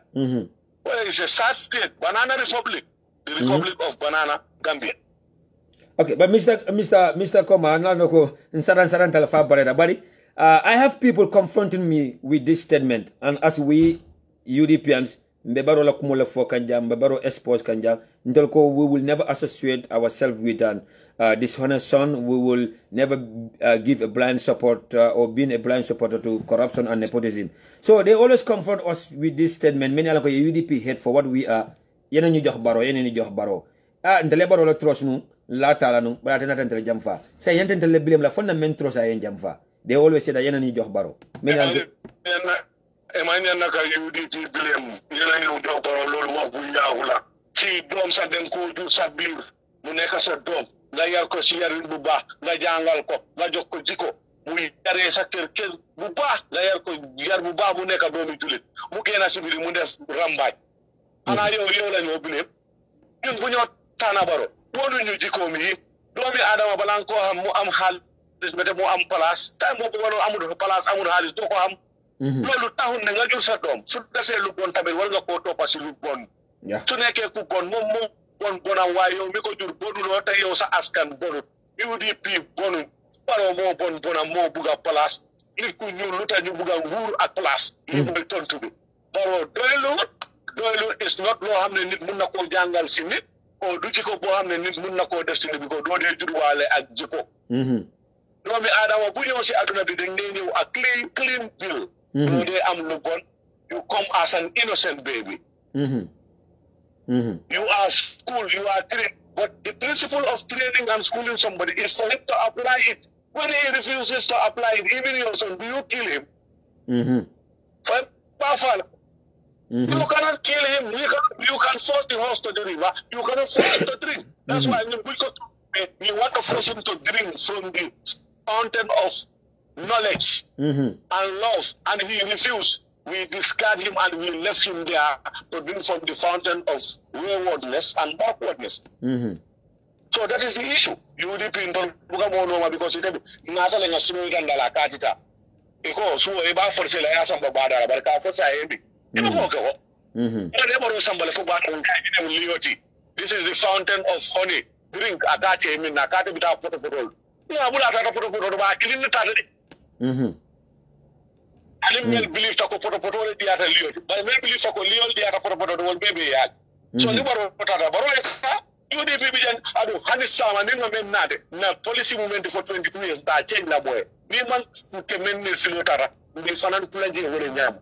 So it's not UDP's fault. I don't cook him for a long. Baro, you can follow UDP because I wasn't to look at. But let's not forget that go. But he's saying any independent player, Baro Tombong. In a convention political party basi baro ko bo for dawda ali fasalla lo tajila ko baro betia oje lo tajila ko baro betia all other political party heads so lo tajila ko baro betia so mi niti yaro kana muna be ka UDP kilintade yes faade fa men fo ta ko man la yani nga muna na fanan ko baro betia adu wol bele na ta ko de ko baro man betia oje lo tajila ko baro betia famas ha khalifa lo tajila ko baro kam because the system change,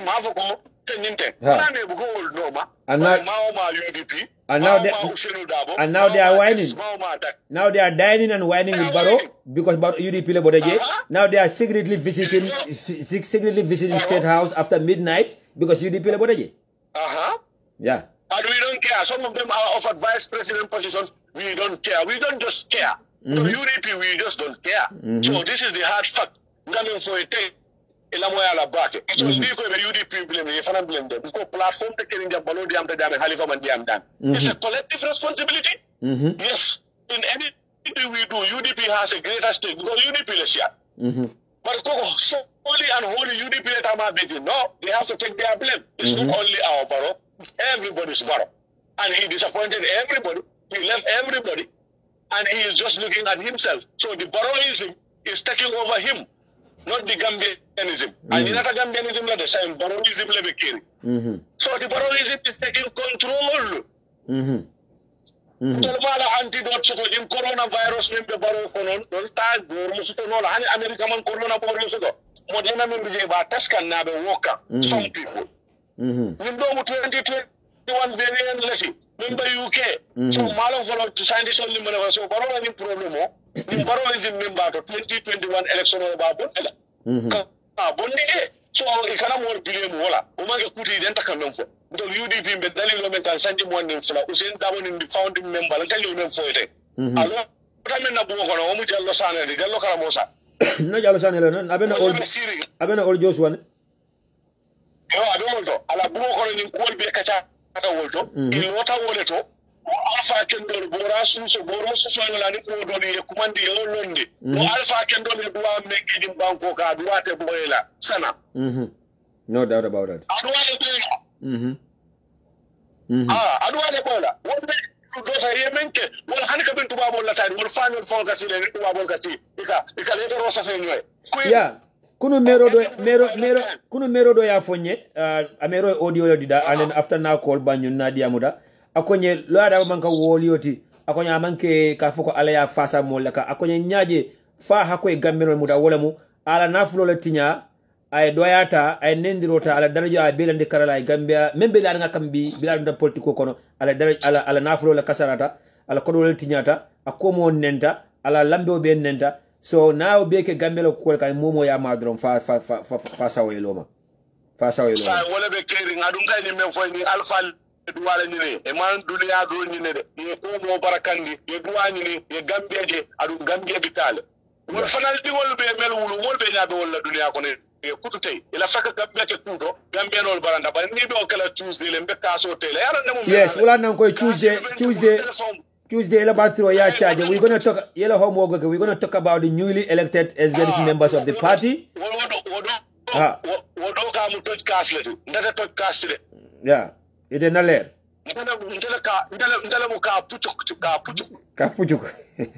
So we're gonna talk about the newly executive members. They said that this is a different one. Why sabali mantraje? Why nyawru koma mantraje? We're gonna talk about the drug scandal. Nyindro ko de derate. Madu chaba hale. Olmu nasi kolle. Sabali ni nyawru man na place ni la UDP. Sabali ni nyawru lebe do ko la every day. Sabali ni nyawru badira ko Gambia bo ni joy ha kono. Kumandi njelo kono. Sabali ni nyawru la interest wealth. Afo ndo UDP man hadu place la. Palestine bela kan. Yeah. They cannot mix us together. We are too intelligent. UDP intellectual. Everybody in UDP is a Hussein Udabo. Everybody in the UDP is an Hussein Udabo. So, yeah. So, Ngana be kajasai. Wise and patriotic. Yeah, Ngana be kajasai. Inshallah, we're gonna talk about the drug scandal. Nyindro quarter de la Onyama. Every single day, we're gonna talk about it. We're gonna talk about the election bills and the draft constitution. And more importantly, the illegal issuance of Gambians ID cards, Gambians national documents to foreigners. Nadiamo moiko, Sidi Nyalebe muso kome kafume Maria Majalo, membe diamo kan Teranga FM, do bafra ko Ahmad Balba koma, but ani ala sonta nyin topic nano ni ba kachala talata nala. The executive members all, the drug scandals, the election bills and the draft constitution, and then ID card me badi kaluntaola. So mbe tentula mbe jala for your time. Thank you,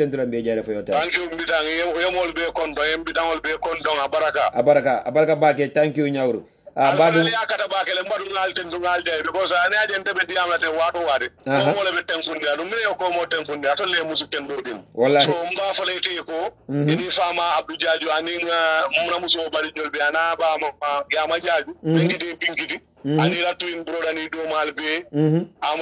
Bambalol mobe mbawla la baraka ne aje mbidi amate wado wade hani sudu ni on the political platform so kendo ngol dia awada dima alla soko na itala soko wala fana mo kende mbeten tlambe la baraka baraka bake fanya baraka we are so proud of you as an in-law our my cousin sisters in a safe hand alo baraka bake thank you yena taliban suda jino konto moleje we love him mbadi mo wala mu nyawru komati mbatira la fana pour que the National Assembly member for Sandu Sorojang Nimata Sorono B my espeko programme bitaten and then sa mbate programme la for Sunday ni alasonta dimas nala but I'll try to call him because agreementality mtramela fila baroti wahete malafika promise di inta fulfill.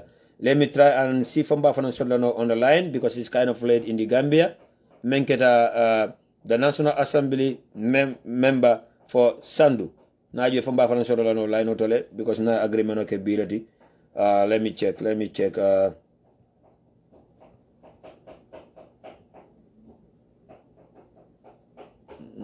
jibe from Bafana Solano le. Mbadi ngolu ala baraka bake atamen bim fejang at this moment. It's telling me that Mr. Maharena is on another call. Let me try one more time. Wala na call je abena call return anane. Okay, he's still on another call. So while he's on another call, let me share this video with you guys. Iko gambeno bankara. Okay, somebody's sending me another picture right now. Picture ni mole beje ya singo handcuff. Let me listen to the audios. Ali haketu. ala haketo. Let me listen to the audio. The picture came with an audio. ala haketo.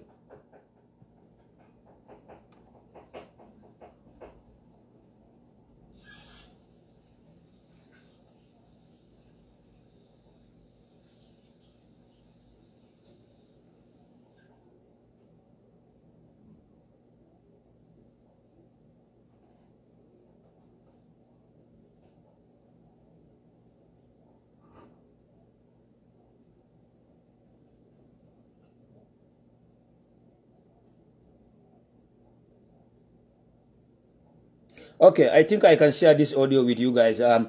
Danim bita kacha kono na mo dole je me safaro kajam. I think it's Fai Jaune. Ako they pick somebody in Germany. Somebody was arrested in Germany. I mean long. Me along ko ya ibasamba kan deportation camp leto. Pulka deport back to the Gambia. And then mbadi ngol namera na audio fanon soto jane me along ko barola supportal diamuta. Ako they don't give damn about the deportation. Anato ko Gambia bibe tubawdi be murundi wota sabe traman karto fay. So we muna tande mola wala barona tala kafo mol. Barona len jamfa kafo mol. Well, they don't give a damn about the well-being of Gambians, especially Gambian me alon ko be dash for the struggle kika. So ita la kunkli na fay wala ja. Ako they don't care about fobe Gambian bil murunda be tabe karto fala baroel. Mba audio play la janne ali ala moy. But so far ni men natan kanjang wala mu ni natalo mo senya bake. This is a Gambian me alon ko right now. Ya arrest le itata noma Germany je ya arrest ya single city ya bula moto kono akabe moto lo kono te ba samba kan deportation center to in Germany so that he will be deported to the Gambia. The next flight maybe bola Germany ibe maybe abe tarra wala kono mbala audio player gal fanga sala audio moy.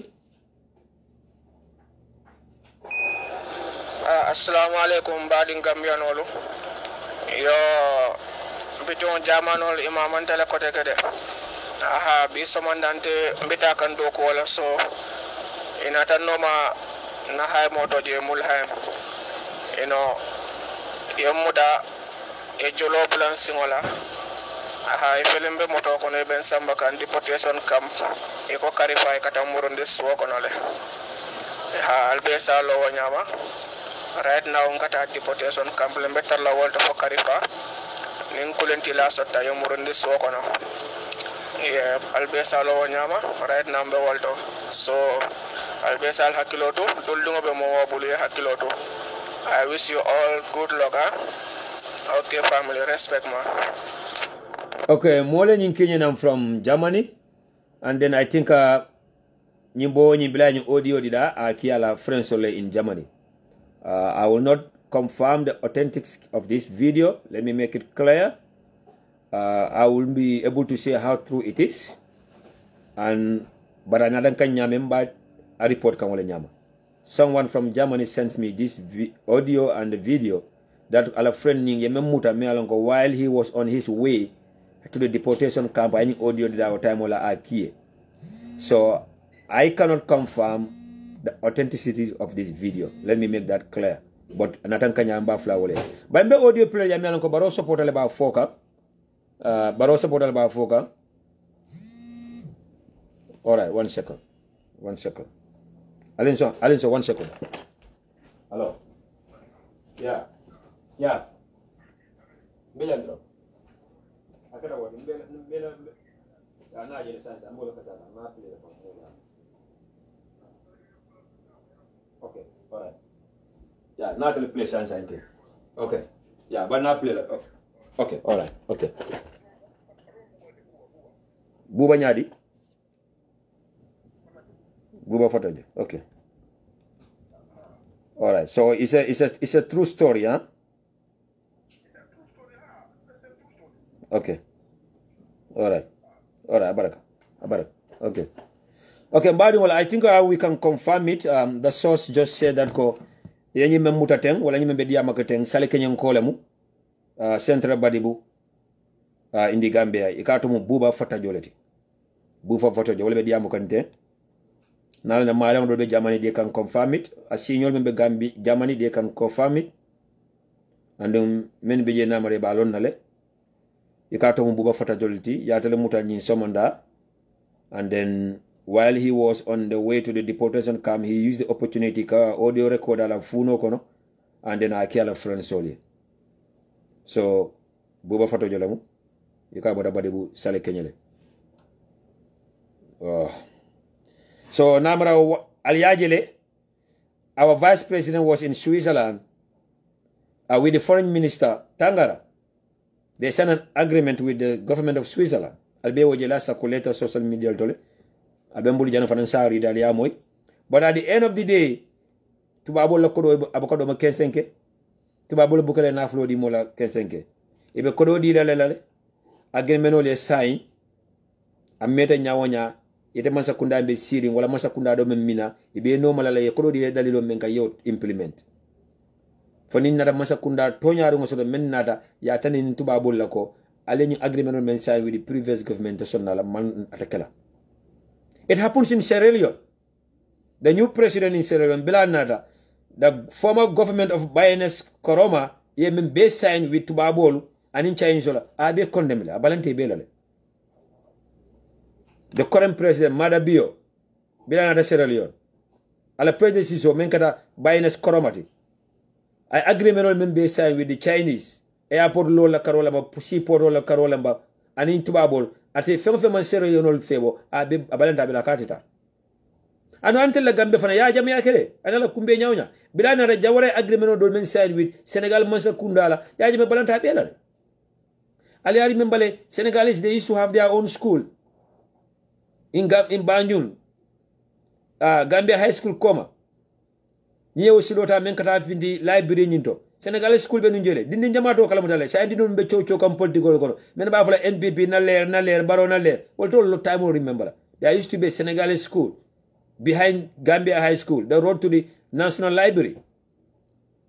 Bilia jamen nada I will condemn no because of Senegal ole lanta na bankoka o lani Gambia jawara masa konda ya dila free of charge ya karambo loje ile diwon be Senegal Gambia be karankanje at the expense of the Gambia Mansakunda, ni poteta dugo ke Senegal Mansakunda. So, tubabo le 356 million euro mendi baro Mansakunda la. Aba nyi deportation of case la, iba make solale, ye bula beno ma killing. European bankol men ya lonko, ye deportation agreement sort with this baro Mansakunda, o bankol kang, ibitaje le killing. Alman na banku dingol ning African tobal de mala alma ale sutro kafu kanje alma jibrim kambango muri kanje. But Spain, Germany, Italy, Switzerland, it will be tough for them. It will be tough for them for this year.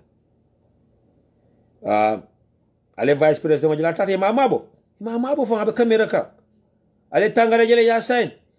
But after a few days, they will come around and say that we fence sign. They will come and say that we fence sign. They will completely. So Baro supporter, aman sila mamalu. Baro supporter, Allah wakubar. Because all of you they care about their own selfish individual. Baro supporter be dia bukan jali lah moy. Ngal be konton rek. Ali NPP la support sol la moy ba e be men fokan gamen oli ali wuli ifamu taje alhamdulillah rabbil alamin biri tata tubabu do iman kata kule ke jamma meyantin e be silala ye sayndi nan jamba o ko lambe men fule an kabi wala munyinti ko ilaw kuma ken songolu matin nan tul man nakardo fay adama barway ñu men diya mutatangi kamul suutele mo malu ngelon bari nit ñi odo ci futé bu tadda men ko anni ye bele sayndi naw manken tul la problème to matu nan tul man nakardo fay adama barway ali ya moy la de ale baro support sol moy de yalla ñimbe ko heral male ako hanni gambe nol be sayndi ñaw manketel la problème ma ken ndite man carte fay barway badi ngamen ko ali pare de sayin kaliya moy le ko baro no malan kol be men foka baro support sol be men foka même mu ñinte ñu mano to mu fenke sawrati something lambala sawo ma to wala be ñu fokande barola support sol la mu ñinte tende al barola support sol la moy de kadu grita de be sire susi mamu na fa na manke mulit dole be je wallahi billahi tallahi hani wulu falu me na fa fenne kum kolo kenso be sirin wala laje fen fen ni ya soto ka ke famale me badin na fa ma wandi badin na fa badi bu banko kan so ni to lamur so say ni individual sol tata tubabudu individual sol tata America ime badin na fa eman Gambia na fa bali be fan na fa ka be fan hajo jara itala mun haji la bodo so wala ba sabla they should be deported wala ba sabla baro masakunda should sign an agreement with the European Union pour que innocent Gambian will deport because he bet sidun tubabu le me fan na fa because he bet sidun tubabu le me badi wol na fa is that their business ndafa may ko do dund na tamo kunto mfa may ticket o sanye akonyeta America ta kuto tay nara jam man fama nafa man na Gambia banko nafa man fan nafa itala mu haaj le boto as long as mbe banko men kan mol tora man involve any criminal activities to banko kon as long as I'm not at the wrong place at wrong times itala mu haaj le boto son kale harama dingo jele man ignorant akadiya mu nyame ale hasido jela akadiya mu nyame ale fankum nafa la jela akadiya mu nyame ale mo jele me alon ko atebe men noma ayo nda mala kumayandi ama mo dola to hajo kumaya akadiya mu nyame anum ni manke nyi ndamadi baro supporta bebe tenne bila fabu sana lemba amay muna sise dabo lemba asiya ka jata lemba alamin cham lemba afara mata sise di ambassador at large lemba asiya humbalo lemba afala ibalde lemba abaro fanga lemba da banyunu cartel mafia group lemba ibebe tenne they don't care about you the Gambians especially atil foirol atil samalal atil menal ko hotel industry fila soronda salbe siri ngale sokla mantra do ko wala atil men yalon kala kata ba dala tanje ka nyew muta plus ka nyew wafi atil men yalon ko kalbe santoloto ikoy boda badde bule boda jarade boda kianne iboda sandule iboda fuladule ikoy boda wulile ikoy taman karam ita boka Facebook jibe ita boka WhatsApp jibe they don't give a damn about your well-being. This is why they are using the propaganda media houses like QTV ikoy kala silol bondi ala fe barobe silol didaka be bricho lol loka but QTVB watani drug scandal bondi lale wata fulala ko barona la business partner silla ba samate wole drug container order na yasama na Gambia bal walta fulali ko barola advice men kam to ko siaka jatani alkal konte wole ta Europe pour que ñu maketo ko to poto baro wéri ito fulali King FM ta fulali Star FM ta fulali ker faatu ñolto sifala fulali because be lose la sponsorship la because molte jibe la because Mustafa Ndiaye taf construction ka advertisement promotional men dila aka contrat gol men dile be fola wala because Abubakar Jawrani Seku Baro ka kodol men dila ite be fola wala because ye COVID-19 kodo men dila yeda sukiyala wolte ñu drog mo fulali say bal men be social media to men be sirin diaspora ibatel gambenol mako ka iko America be nyame lafta Gambia ke wala nyama iko men be Germany men be Spain Italy Norway Sweden ilafta wala fone tara Gambia iko le kumandi ko le mal jawleti wala ba feñol to wuri afola lati. So right now the market value of this drug that was busted at the Gambia Post Authority iko 4.5 billion. Allahu Akbar. 4.5 billion. So baro support aliya moyle akama give a damn about ye molla soma tinya ye molla future ta ya cut short ye deport Gambia dole be fitala Gambia nyamandu dole be fitala Gambia be frustrated la dole be fitala Gambia be bamani famal attack le be fala baro support ko they don't give a damn about that because atla badu is not involved in it at this moment. So then be Gambia be dia molete I contre mon politician no den la mo UDP nkoledi iden be Gambia ite ban kuramo mon soto iden be Gambia nko al papa samna bonyol nyininka they were in the Gambia last year e ka kodda dol wali ni ko harma dingol be sidi nyum kodda kono e ka bungo dol wali ni ko dimmo dimbato be sidi nyum bungo kono e ka sate wala dula dol wali ni ko harma dingol be sidi nyinto mbadi Gambia nkolu. I visited a neighborhood behind Lameng kafoje Babylon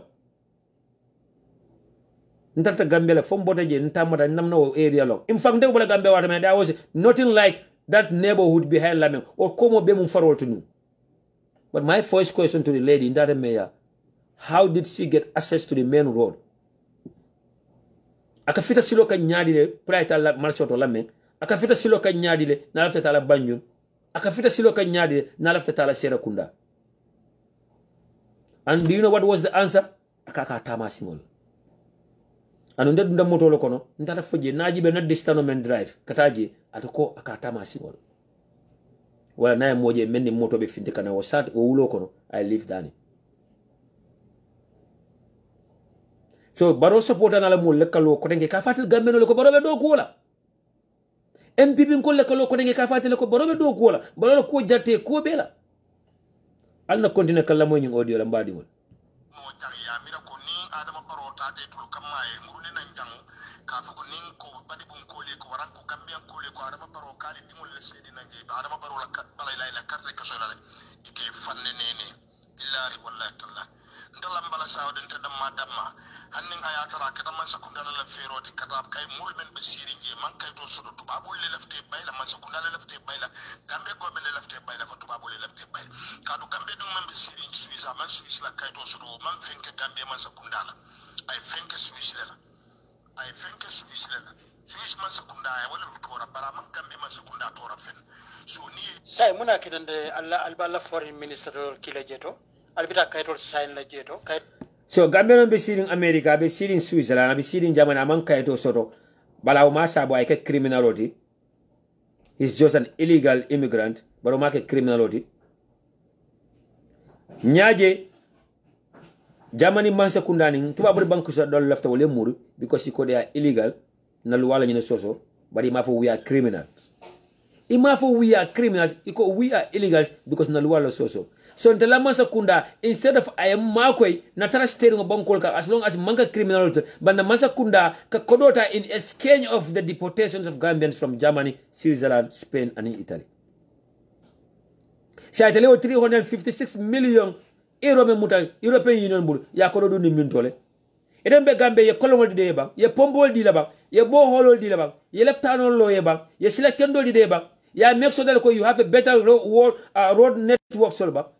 Yeah, make sure that you have a better communication networks like cell phones or manyana kachang. Yeah, make sure that bako kurama manki manyana mankla banka, gyo manyana mankla banko kamba. Ani ya talanyo tema ibe kodal ni bunjang loka ng Dakar ani Morocco ani be kodol transfer to the foreign accounts. Eden be sitting Gambia keden nene ko barobe do ko la. Ifa nyininka sign baro mansa kunda iko ibe Swedish masakunda makoelale.